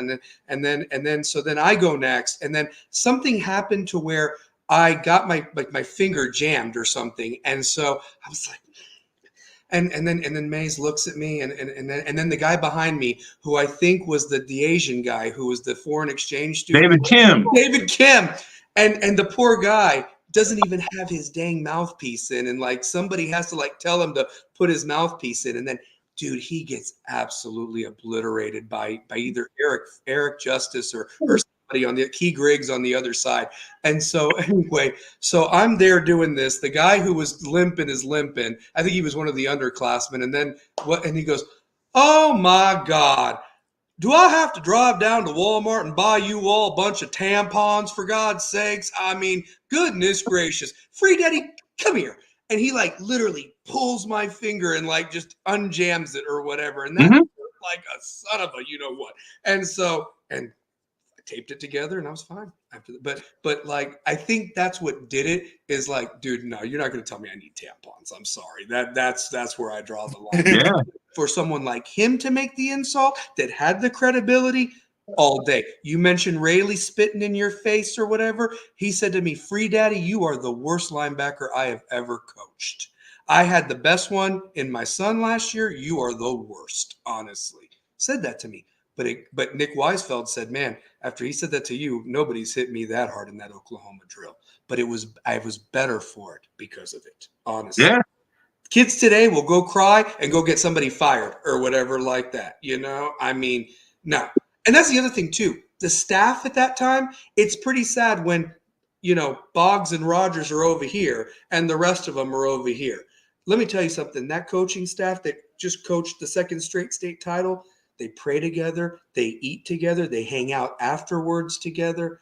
It's a culture, man. It's a program. And I love being a part of it. I mean, these guys, Saturday mornings, they get together, watch film. I'm telling you, you know. And you know, I wanted to ask you this, Terry, to get back kind of on the discussion. You know, props to you for staying with it. But my question is, what happened with basketball? Did you really just want to focus on football, or were there just too many guys there? Because that's another sport that I never quite understood with the amount of talent in your class, two pair, in our class. And the fact is that you only had Stuart Oakes and Andy Lane as the only two seniors that year. I mean, for our senior year. Colin. I don't think Colin played that senior year. He didn't play senior year? He didn't, no, because they only offered when they did the festivities and I had to cover it for the newspaper. Andy Lane and Stuart Oakes were the only two seniors honored that day with the flowers with their parents and all that crap. So, yeah. But, yeah, Colin didn't even play that senior year, but he was on the team the others. So, yeah. Yeah, I mean, okay, so basketball, you know, at West back then, there was one guy, man, that was the guy, you know, that was the head of basketball. And, man, we all love Coach Lindsay. Yeah. Coach Lindsay, you know, that dude really did. He was my mom's middle school principal. And, I mean, the guy's been in the game for a long time. He was a great coach. And, you know, I got asked by his daughter to prom. And I said I would go. And y'all remember Coach Lindsay always used to hang out there in his office in the gym. Oh, yeah. So I was in weightlifting. And, you know, half the time in weightlifting with Coach Rayleigh, you went to the damn workout room. The other half, he would throw out a couple of basketballs, go throw in a dip, and read sports page. That's it. Well, after it was over, you know, we'd all be sitting there waiting on class change. As soon as you walked into the gym, I was sitting on the set of steps, and maybe I told a joke. I can't remember what the joke was, but apparently Coach Lindsay didn't like it, and he come over and he said, "Listen, anybody that tells jokes like that can never take my daughter to prom. I was like, okay, I'm sorry, coach. Well, I apologized, and well, she didn't understand that he wasn't going to let me take her to prom, so she got mad at him, and then he got even madder at me. And no matter how hard I played, no matter how well I did at tryouts, buddy, my name wasn't getting back on that list. Oh my goodness! No way. Wow. And that was my own. That was my own. And Oh yeah. I mean, I was definitely better at basketball or football than basketball. But I mean, we had a lot of good guys that would come out. Yeah. And a lot of good guys a lot of really good guys in BT, you already know this, man. Like, especially when they would have open gym tryouts, man. Everybody could come watch, and we had some really good dudes that came out there that got cut. And a lot of times, we weren't exactly sure why those dudes got cut. We all had our theories. We all, but I mean, half of those guys make the team. I would have never made it. Yeah. But, we had some really good players, and, just like anything else, man, people get, fed up with certain things. They feel like they're not getting the playing time. They're not, they're not getting, positive reinforcement from coaches. They're like, all right, I'll find something else to do, Yeah, they will. Yeah. And, he's a fan of the show. Coach is a fan of the show. I hang out with, I talk with him all the time. I love that guy. He wrote me a letter of recommendation and all that and so forth. And one thing I wanted to say to you guys that I'm sorry I didn't get to eat there one last time or go there one last time. Rest in peace. Longs. Rest in peace. Dude, the Snowmageddon caused me to not get to go. Me too. I live out in Oak Ridge, and y'all know when that first hit, you couldn't go anywhere. Yep. And I'm just across the river from you, Terry. I'm just across the river from you right there in Hardin Valley. We got 9.5, 10 inches of snow over here. So I was iced in. I couldn't go nowhere. So yeah, I've got 4-wheel drive, but I mean, from Oak Ridge to Longs, I could have left at 8 in the morning and probably wouldn't have got there in time before they closed. No. And sadly, Coach Lindsay went with one of his last basketball players that he coached at one of the academy. It was somewhere small. It wasn't. I seen that on Facebook. Yeah, and they had to wait like an hour, something he said or something like that, and it was well worth it for her to cook one last meal for them. And I just hated that I missed it. I really am because of the Snowmageddon, like you said. I wanted one last Thunder Road special, man. Yeah. One last Thunder Road special and one last milkshake. Yeah, I wanted one last chocolate shake. That's what I wanted. So, I mean, it just sucks, man, because, like, I know maybe you guys didn't like this place or whatever, but you know where I used to go after school sometimes, and my mom would go with me, and it was like our place with my little sister, S&S Cafeteria, gone, and it was right down the street. I loved me some S&S. No, and do you remember Shores? Yes. Yes, Shores I do. Got to be Roosters. Yes. Yeah, Shores. Yeah, because wait a minute. Do you guys remember James Food Market? Yes, that's where we used to go before the JV games. Dude, we had to go up there and get hot dogs, hamburgers. Man, that was the stuff. Team meal for us, but man, that was like we would all go together. We'd walk after school and we'd go, and that was our pregame meal, especially if it was a home game, because you got to think they had the freshman game before us, so we didn't play until like 7 o'clock at night. We were hungry, and lunch was 11:30 noon. So we need, and they weren't going to do no pregame meal for JV or nothing like that. Even though they counted on us to play. So, I mean that, I don't know. I think about that. And then, you mentioned Shores. That's now Roosters. I used to get my hair cut at the barbershop, Rocky Hill Barbershop, right next door. And they'd have the West and the Beard and like football. Like, we have to sell those things to raise money for our crappy uniforms or something. So, I mean, shoot. The crappy uniforms that, were 7 years old when we got them. Yeah. Yeah. I mean, I don't know, man. We just come now to like we have a podcast about high school sports now. Yeah, man. Hey, we evolved. We were rebels with a cause. We didn't let it stop us. I mean, it's wild. Yeah. It's wild now that like we're covering deal. Hey, wait a minute. We're covering it now. while it's worth covering. That's true. Because even if we had this technology back then, man, ain't a damn person would have been covering our team. Yeah, that's true. You know, I mean, we didn't excite anybody. No. I mean, you want to know something? I like I said, if Wilson had stayed coaching, maybe it's exciting, But the other thing too, what a bloodbath of a region that was back then. I mean, here's the thing. Think about this, guys. We don't even have the amount of classifications there are now. I think we make the playoffs if it is just 5 teams. But here's the thing. What 5 teams are we with? Do they put us with South Doyle, Carnes, like you mentioned, Heritage, and somebody else? Or are we in the bloodbath with Maryville, Central, Powell, and Halls? Because here's the deal. Some of those West teams that Cummings started to get or what have you, their ceiling, no matter how good they were with Hootie and Nate and all them, the best they could finish is hoping to beat Halls to get that 4th seed, because it was Maryville, it was Zach Helton and Central, and it was Powell, and basically either West or Halls for that 4th spot. And then guess what? Oh, congratulations, you'll play Maryville in the second round, even if you beat the team from Chattanooga. That's how it was back then. Now, West is the beast of the East, and I'd put us up against anybody, okay? These last 2 years, I'd put us up against anybody.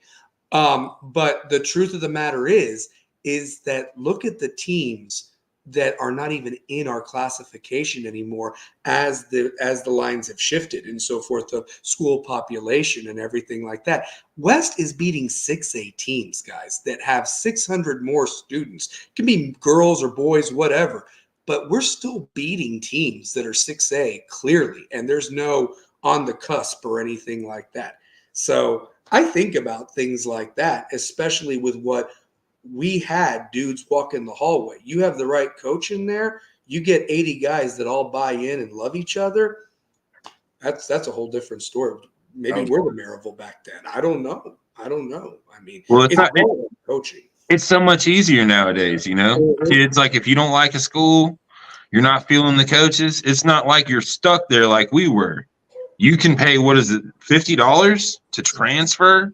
Mm-hmm. And your reason doesn't have to be a significant reason. Back then, if you were going to transfer, I mean, if you had a family member that lived in, Bearden Zone, West Zone, whatever, it wasn't just as simple as giving them your address. You would have to actually go there, and there had to be a reason why, or else they wouldn't grant you a transfer. Mm-hmm. Nowadays, like recruiting, yeah, you find all reasons to get somebody else there. And I mean, if you're at a school where you're like, yeah, you look over here and you see a team that just won, 9, 10 games, went, deep in the playoffs, and you think you want to be that piece, you can go be that piece. Mm-hmm. Man, there was a lot of guys that it was our junior year. We had a guy that came here from Carnes, okay? And that dude went back to Carnes. Okay, he came here from Carnes. You remember Frank Shedrick? Yeah, Frank Shedrick. Yeah, dude, he came here. We had him, Tommy, in the backfield together. Okay, we had weapons galore. And don't forget, Baby James from Oak Ridge that came over too. Do you remember him? That was Demetrius. That was Meaty. Yeah. So, Meaty, man. Yeah, dude, we had players that came over. Yeah, and that was the thing is like. Those are guys that no matter, I don't give a shit if it's Maryville or wherever, those guys come to your school, they're an impact player immediately. Big time. And you're going to run the wing tee with them there. Come on. And then you get them here. And we got Frank. We had Frank for spring practice and spring jamboree. Mm-hmm. And then he straight up, man, that's bad. I think I'm going to go back to Carnes. Yeah. And then Meaty, man, That dude was lightning in a bottle. He felt like he was covered in Crisco because you could get 2 hands and a leg on him, and he would still slide right out of your grasp and be gone. Yeah, we had those guys, and to get those guys in here, that would be like you're landing a huge transfer. You're going to be set. And those dudes, they didn't even make it a season. Frank didn't even make it spring practice, and they're like, hell with this, I'm out.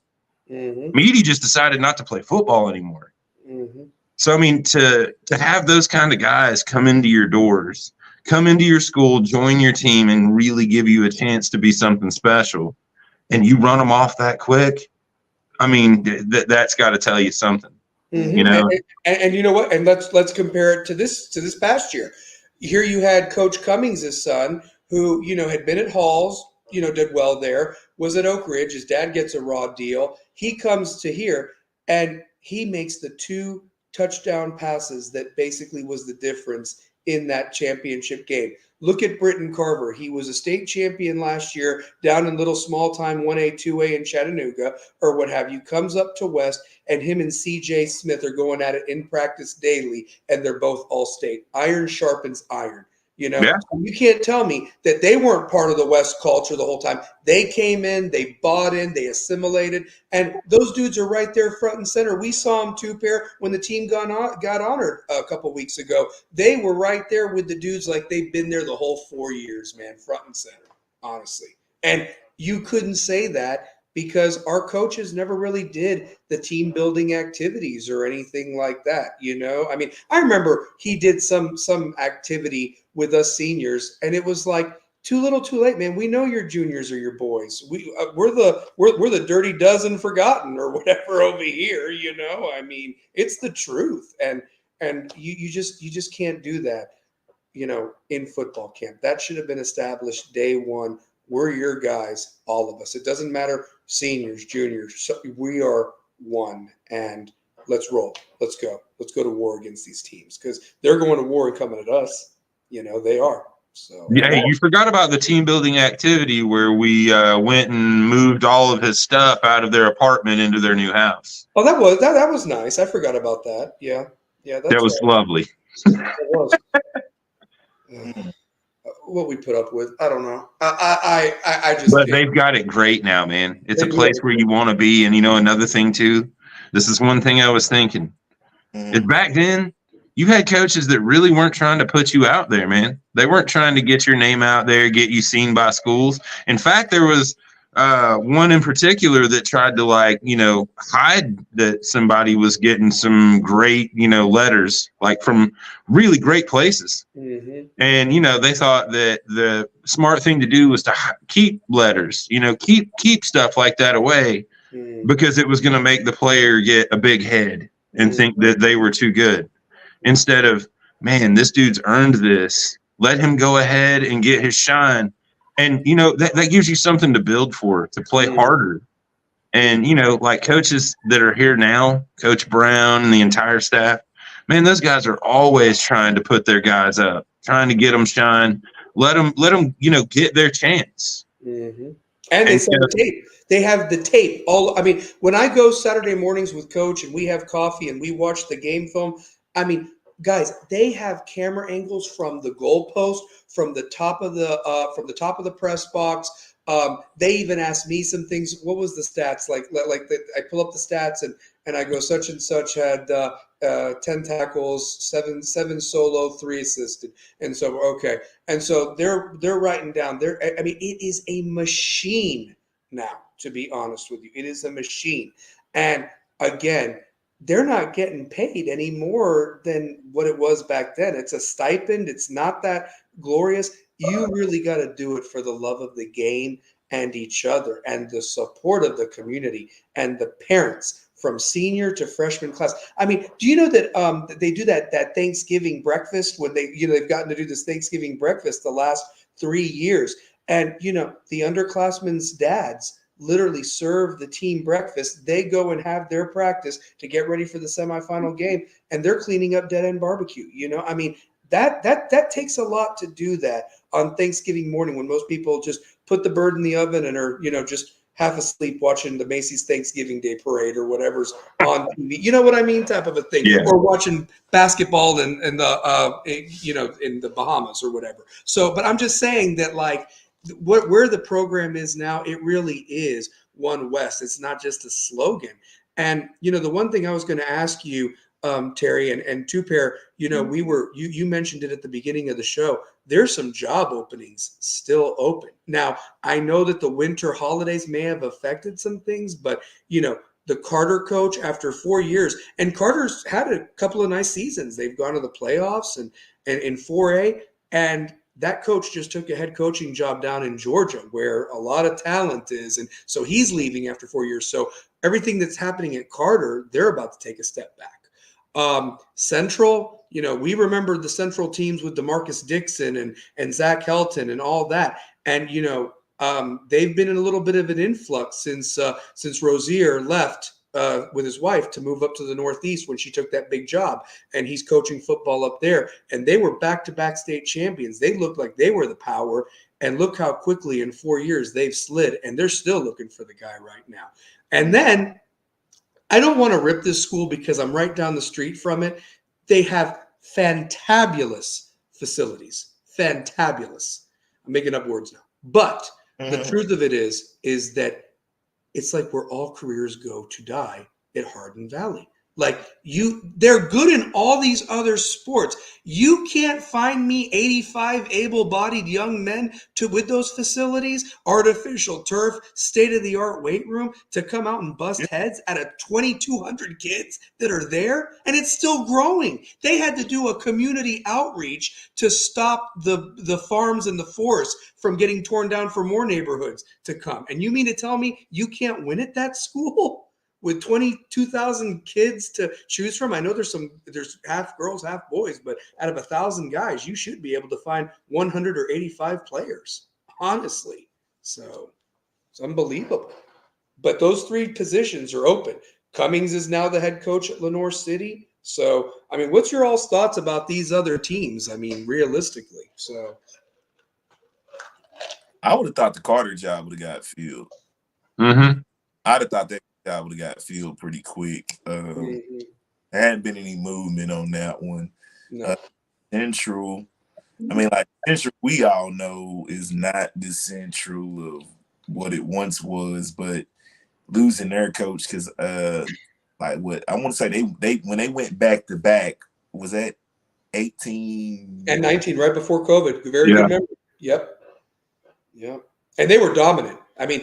Honestly, realistically, that second team that went back to back was kind of like our West team. They lost all the fun guys from 2018, and they won it with defense and intensity and did it. They went back to back. And I remember me and Michael Lynn went to that game thinking, oh, West has already beaten Powell. This should be an easy one, and West is going to go and get a second state title. No, it was a 10-0, cold as anything day after Thanksgiving. And they won 10-0 and then went on to beat the crap out of Summit to win back-to-back, state championships. And I was just like, wow, West really let one off the hook here. They really did. And, they were tough defensively, and they did what they needed to win back-to-back, just like this West team did. So, honestly.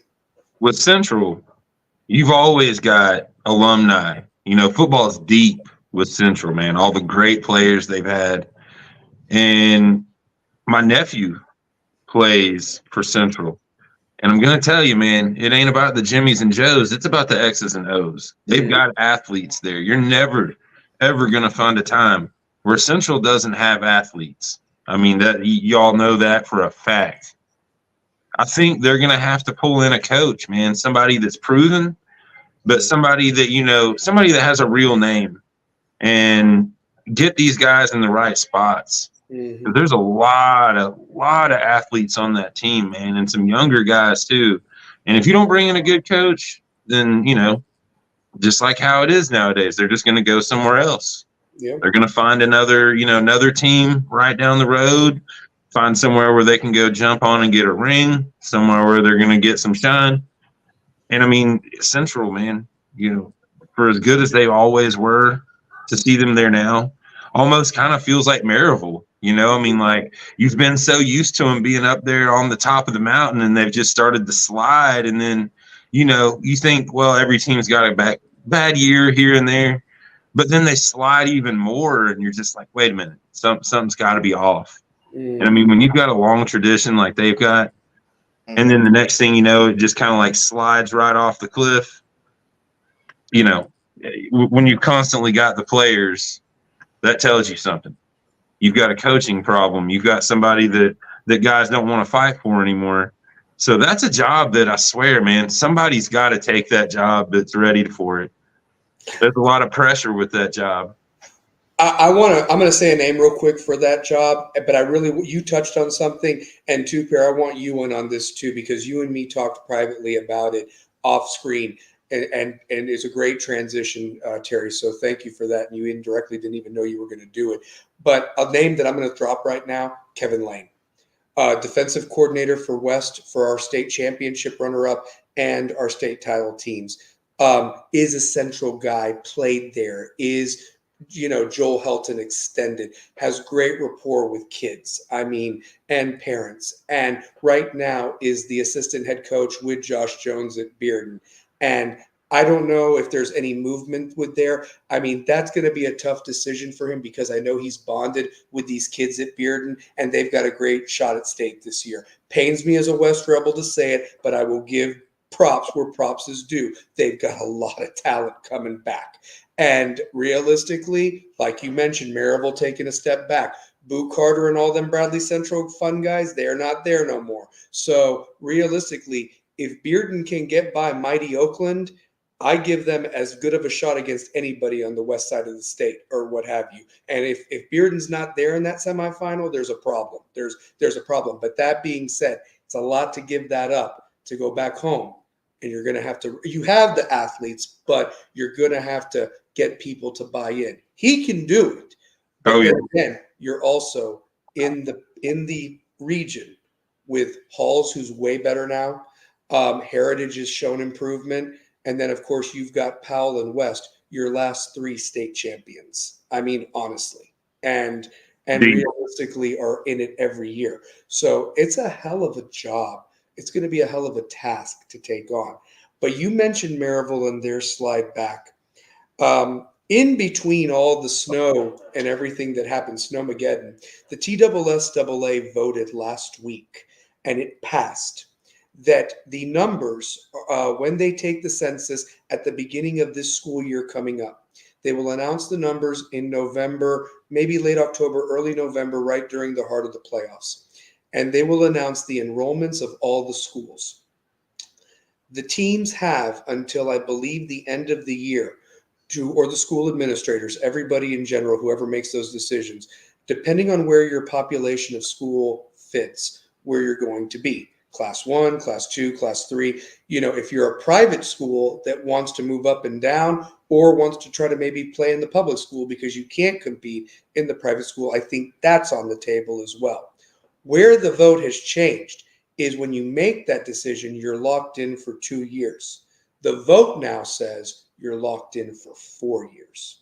Good. And that is a lot different. Okay, Mm-hmm. So my question to you two, knowing your stuff when it comes to basketball, when it comes to football, does Maryville stay in 6A? Because they're technically a 5A school. Do they want to take their chances against the Powells and the Wests as opposed to competing where it feels like it ends against Oakland or Bearden now? That's where it's really getting to for them. And I don't know if they recover. They'll always have the community behind them, but I don't think those players are leaving William Blount and Alcoa or Heritage anymore to go to Maryville. That's all I'm throwing out there. They don't have the support of the administration they used to at that school. Not like West. So For Maryville, man, it'll be something, do they want to get back on track? Do they think they can get back to where they were? Are they any good in basketball, BT? Slightly they've been pretty good. Let me pull up what they've got going on. I know they lost by 1 point to Alcoa, Terry. I know that they lost. They beat Bearden and Hardin Valley, and they were kind of on like a 3-game winning streak going into this Snowmageddon, but they've not played any basketball either. They've been stuck at home. So we'll see what they're all about. And do we know anything about like Maryville when it comes to baseball? I don't know. They used to be. I don't think so. No. Because Maryville's one of them schools that as soon as you say it, you think football. Yeah. And their decision will be based on their football program. you have to resort and drop him back down to 5A just so that you can try to start competing again and get some more rings? Or, are you going to be too proud because, we're Maryville and stay in 6A and continue to slide? Maryville is 14-5. Ooh. What is West right now? 9-4. 9-4. But that's after that skid. I can tell you right now, man, I hope some of these dudes had a nice little run, did a little bit of conditioning, something instead of just sitting at home on the Xbox and everything through a snowmageddon just to play that many games in a week. Ooh, boy. Yeah. And that's what I'm going to ask you guys. I mean, I know they're young and, and all that and so forth, but you're going to have tired legs, right? Two pair. I mean, that's a lot of basketball. And if coach don't do the rotation, like we talked about, Terry, one thing that we've discussed is they come out in the first half, they play great. It's the halftime adjustments that these two coaches from Farragut and Alcoa, the third quarter was the difference. And granted, I'll give Reese getting hurt really changed the complexity. I don't know what we're going to get from him the rest of the season, because going into the Christmas break, that kid was like really asserting himself with the names of the Kimbers at Fulton and Shane Sherry over at Austin East. He really was playing that good. And then that ball just rolled right under him. I thought it was a foul. Ref called it a travel. He kind of like tweaked his knee or his ankle, one of the two things. He hadn't been the same player since. Didn't even play the rest of that Alcoa game. So, yeah, I mean. Maybe this time gives him some time to heal up. That's what I'm hoping. But, when you haven't played in that long, and the next thing you're not just coming back like, all right, we're going to come back with spring practice. Dude, you're going straight into the fire. You're going right back to, hard games, man. After that long of a layoff, and I mean, one right after another, dudes are going to be cramping. Dudes are going to be tired. Man, it's going to be rough, dude. This right here is where you got to dig deep and see who you are. Yeah. Yeah. I mean, two pair, what if you were to predict with this team's potential, let's say we get Dane back, because that's been a loss too, Terry. He got hurt in the Austin East game before the Christmas tournament. It was a wrist or a hand. He's another tall guy off the bench. He's a senior.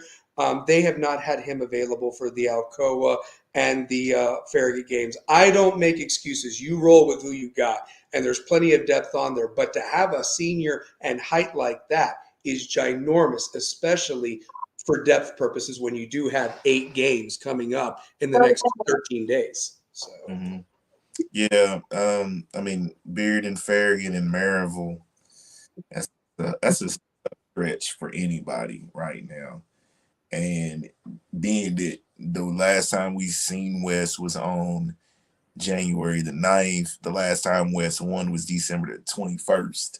Like, we won the game in 2023 yet. yeah. So, I mean, hopefully they come out and, play with space and pace and space. The West team that we know of, like they've been kind of stagnant, but this snowmageddon kind of derailed a lot of things. So I'm kind of glad we really got to discuss on Reese and that injury and in the rotations. We got to be able to get Garrett Birch and Jack Dupree on the court. Like, got to be hitting shots.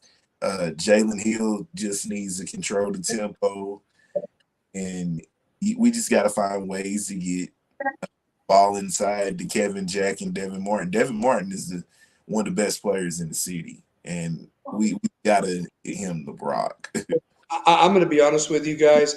I'm waiting for that light bulb to go on for Jalen, where it's like the aha moment and the game slows down for him and for Devin. And if those juniors realize how damn good they are, do you want to know something, Terry? There was something I wanted to ask you because you coached those guys. This junior class, I liken to the Latham guys and these seniors that just graduated and so forth. They were good, But I think that something happened after that Powell game with Walter Nolan and everything, that they came back as seniors and did something. Now, I want to do something this year. I think this team can do something this year. But I guess my question is, how does that happen, that aha moment for a player of that magnitude? You are good, but it's like, wait a minute, why am I even playing at this guy's level? I'm better than him. I mean, we're all better than them. And it's like you got to like realize it and live it. And it's not arrogant, it's almost confidence. It's like, confidence on the court or on the field. I'm going to beat you and there's nothing you can do about it. Yeah, man. Like, there's a guy, Lil Wayne, who once said, "Confidence is a stain you can't wipe off." And there's guys that have it, and they've got the talent, they can do it all. They just they don't believe in themselves enough. And then you have that one play, that one game that just like breaks you out and lets you know, man, I do got this.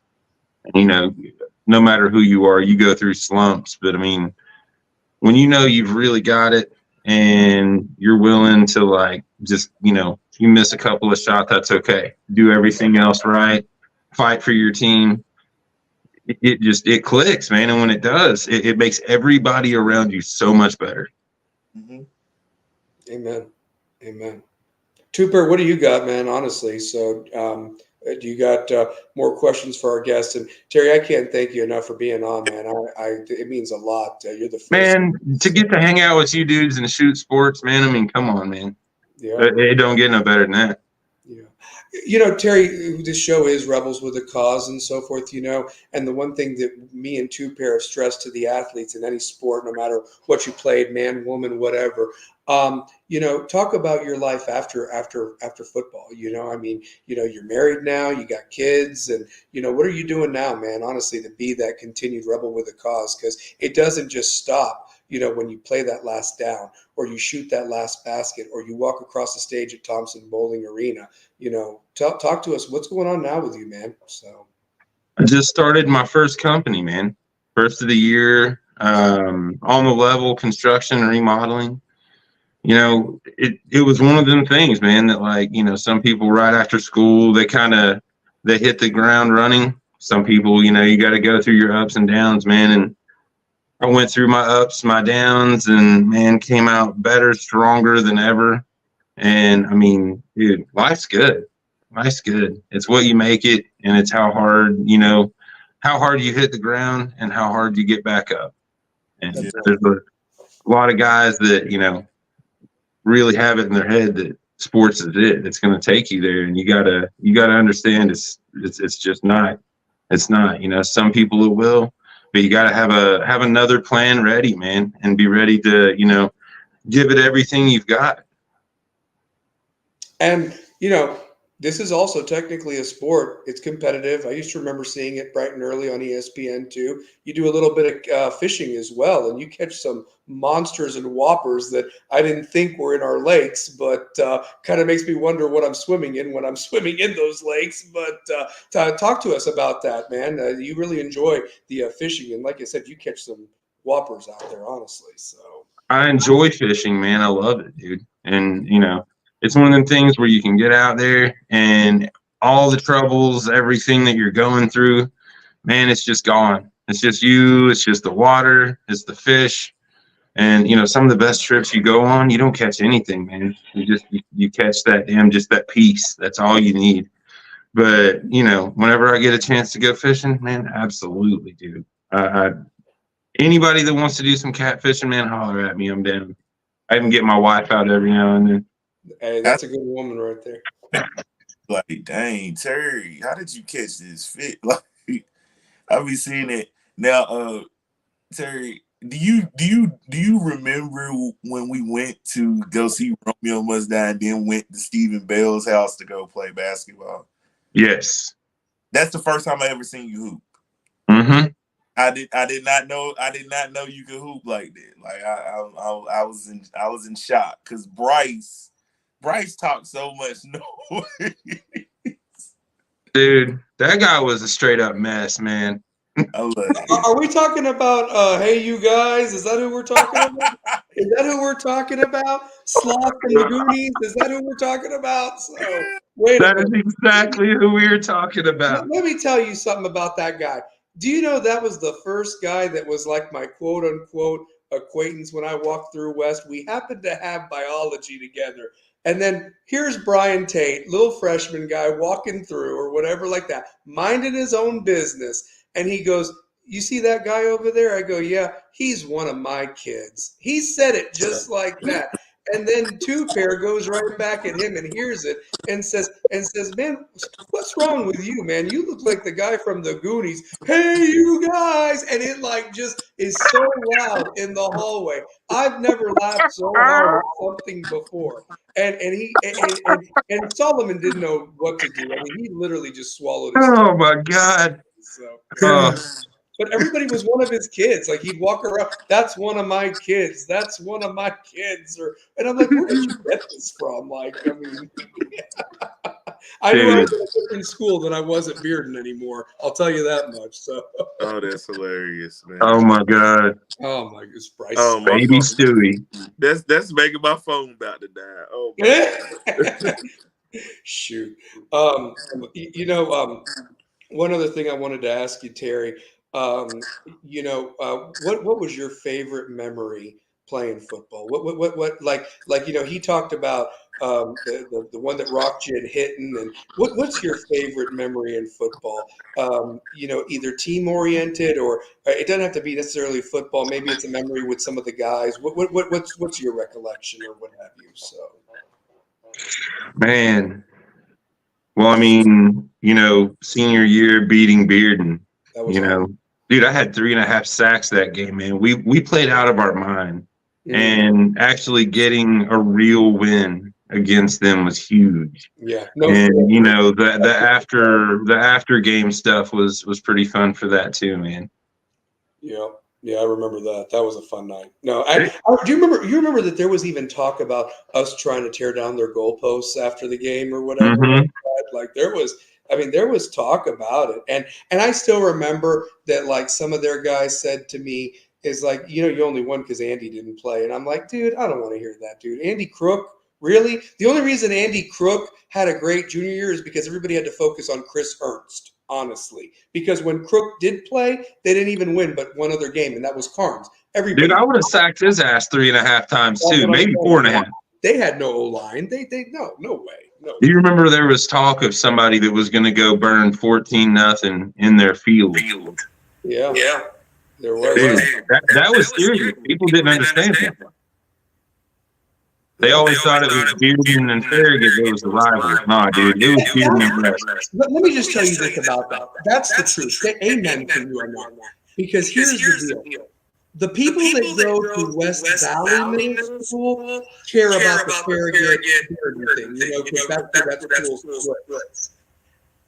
Bearden Middle, that is a completely different story. I mean, because half go to West, half go to Bearden. And you can't tell me that, yes, Bearden would love to brag against Farragut, but no disrespect to Farragut. You have one state title, we have 3. And right now, we're big brother. Yes, you lead the all-time series, if you want to go back to the 50s and all that.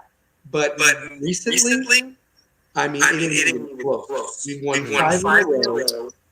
I mean, and they'll probably, I'll give it to them. If they don't win it this year against us, we're gonna keep going. We're gonna keep it going. That's the truth. I don't care if that goes to Bearden, Thompson Bowling Arena, Neyland Stadium, High School.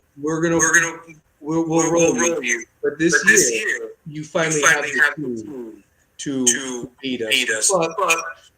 But with our coaching staff, with our players wanting to prove themselves, I think the sky's the limit. We reload, we don't rebuild. Exactly. And that's why it's so disrespectful with what 5-star prep put there. You're not even going to put it in the preseason poll as one of your top 2 when we're a 2-time champion. And they're like, who's going to play quarterback? We'll see. Who's going to play running back? We'll see.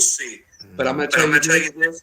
I've watched practice. And we got plenty of young kids that want to prove themselves and tell their own truth. They really do. And I wouldn't be too surprised if maybe there's a couple of guys that land on this roster that aren't on it yet. Yep. Guys that come in and make a lot of noise right off the bat. Absolutely. Yeah. I mean, so that's where it's at. I mean, I'm going to be very interested to see where these teams do this year, all of them, and then what they decide when it comes to, what classification you want to be in, and you're going to do that for 4 years, and it's really going to be an interesting landscape for high school football around here. Absolutely. Yeah. Absolutely. Well, I think I may have lost Terry. Yep, there he is. But yeah, I think that we've pretty much covered it. Real quick, let's do some predictions. Pair, I want you on this too. Who do you guys got in the NFC Championship and AFC Championship this Sunday? Looks like it might be Baltimore and San Francisco. That's what the script is supposed to say. Amen. But if the Lions got to the Super Bowl, man, you know how crazy Vegas odds would be. Yeah. For that, like just thinking about that. But man, this Super Bowl is gonna be crazy. Before we go, I gotta give props to Dalton Connect. Terry Maples was talking. Terry Maples was comparing Dalton Connect to an Andre Karolinko, and Terry was the first person to say that. I was like, it could be like more Brent Berry, Bob Seward type. I'm gonna say these numbers real quick for y'all. Mississippi State game, he has 28. UGA game, he has 36. Then against Florida, he has 39. Alabama, he has 25. So he put up some really, really big numbers this week. And can I throw something out there, man? For that Georgia game, he literally put the team on his back and would not let them lose. I thought it was bad. That kid from Knoxville was killing us, and he came out of nowhere and just said, shout out to Blue. You're not Shout out going to to Blue Cane. We're winning. Yeah, shout out to Blue Cane. Played for B Mays Elite in that program out of Knoxville and at Georgia hooping, doing his thing. But yeah, Dalton Connect we gotta give him props. That's my props of the week.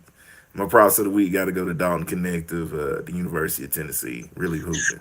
And another cool thing about that guy is he came here to be the offensive punch that this team's needed.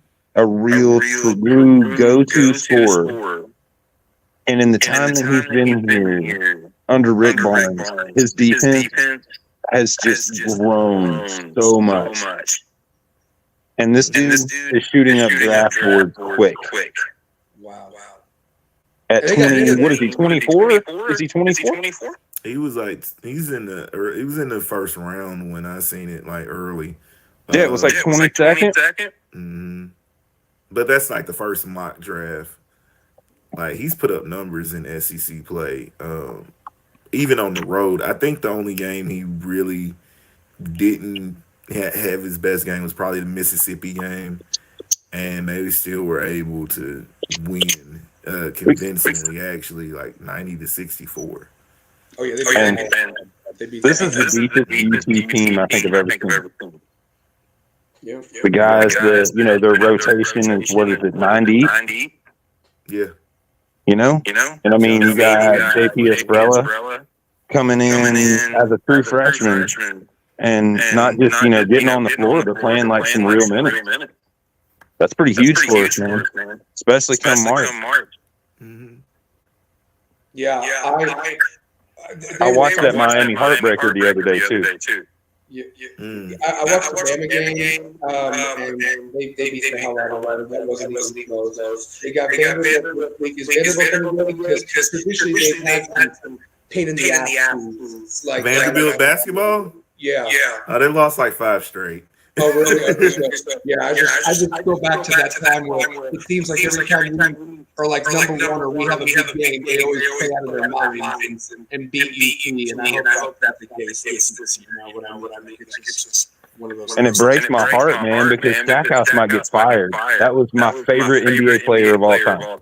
Oh, well. Dude, Stackhouse was a beast. Stackhouse was a beast, though. Yeah, he was. And dude, he didn't back down from nobody. And I don't understand, man. I Like, feel sorry what's going on in Vanderbilt, though. They don't have the guys. They're like 5-13. No, they had that one nice team where the guys got drafted in the NBA draft, and Darius Garland, I think, was there, and that was it. Yeah. So. they always used to have that damn. They always used to have a European big man that could stretch the floor, hit some threes. And now it just seems like they're so guard heavy, and what they get down low isn't really high quality for SEC, man. Yeah. So they should lost. They should win big. They've Well, lost. I mean, if they can continue this and get better going into February, going into March, I mean, they're a matchup nightmare, especially the way they play defense. And if the offense doesn't match the defense like it's doing now, that's a hard out. It's a hard out. Oh yeah. So, Any team that plays defense like Tennessee is a hard out.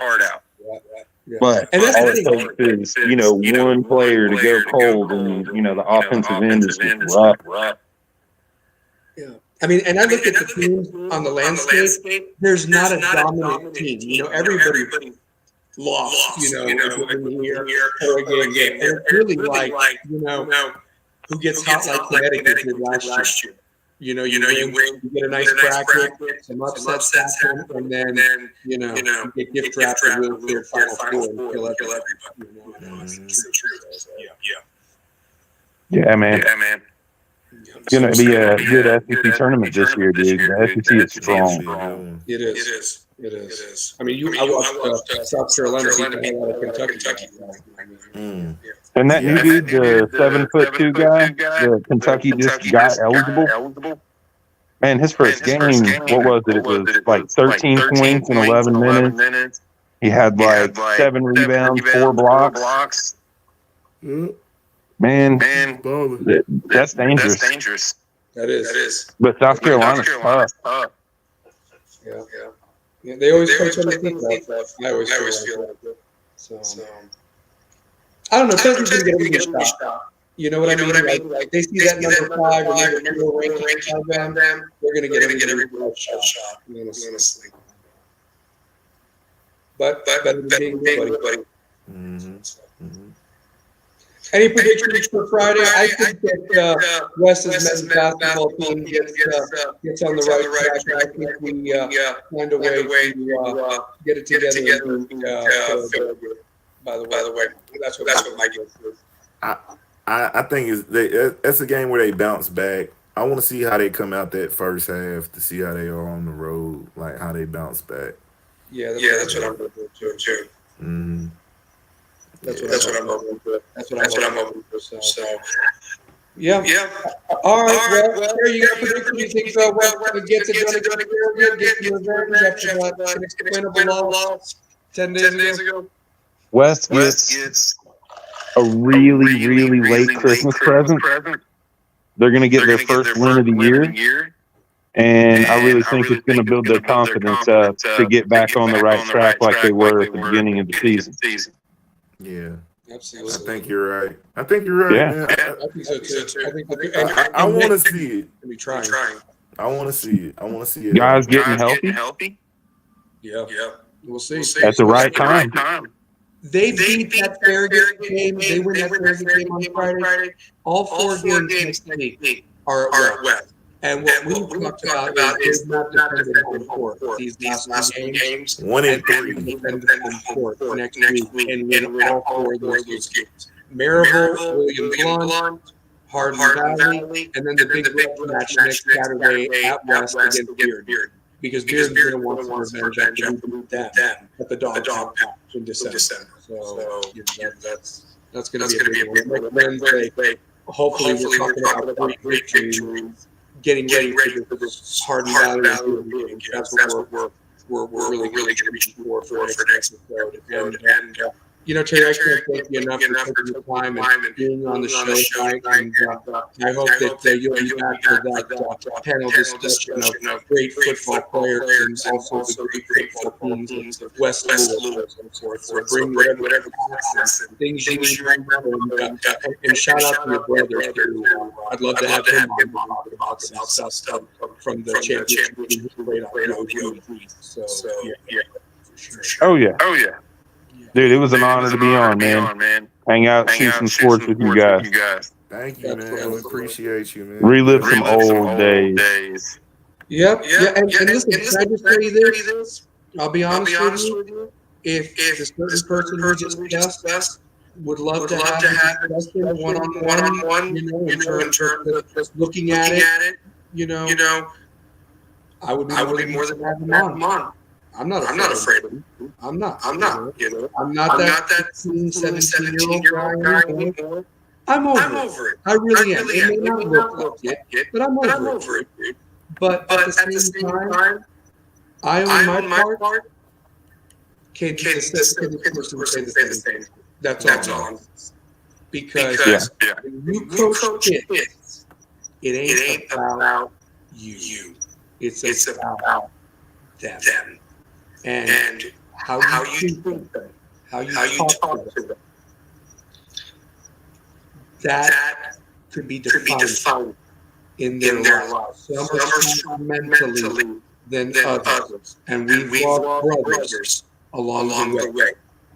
And again, I know it's life, but at the same time, you gotta be weary of how you talk to people. And like I said, I felt we were all disrespect back then. I wouldn't have put kids like that. Some you can push, but there's a line. And also, hype these kids up, make them believe they're great because it's infectious. Winning is infectious. And that's what you're doing now that you didn't 20 years ago. Yep. Or 24 years ago was. Words can build a team or they can break a team. That's exactly right. Amen. Two Pair, you got anything else, brother? No, man. I think we can wrap it up, man. We can, man. Well, listen, we finish every show with the W going on because it's all about win. And West runs this thing. It's all about the Nobody always. Either, so, yeah. But love you guys. Shout out to the show. And Carrie, if you talk to anybody about this, you can tell them how painless this experience was, how fun it was, so that way they can get on. Because I tried to get B-Bell on here. I haven't heard from him and a couple other guys. And I'm just like, hey, give me your email. We'll give you the time. Okay. Yeah, dude. Yeah, for sure. Awesome, man. Yeah. Awesome. BT? Great talking to you. Yes, sir. Love y'all, man. Love you guys. Go Rebels.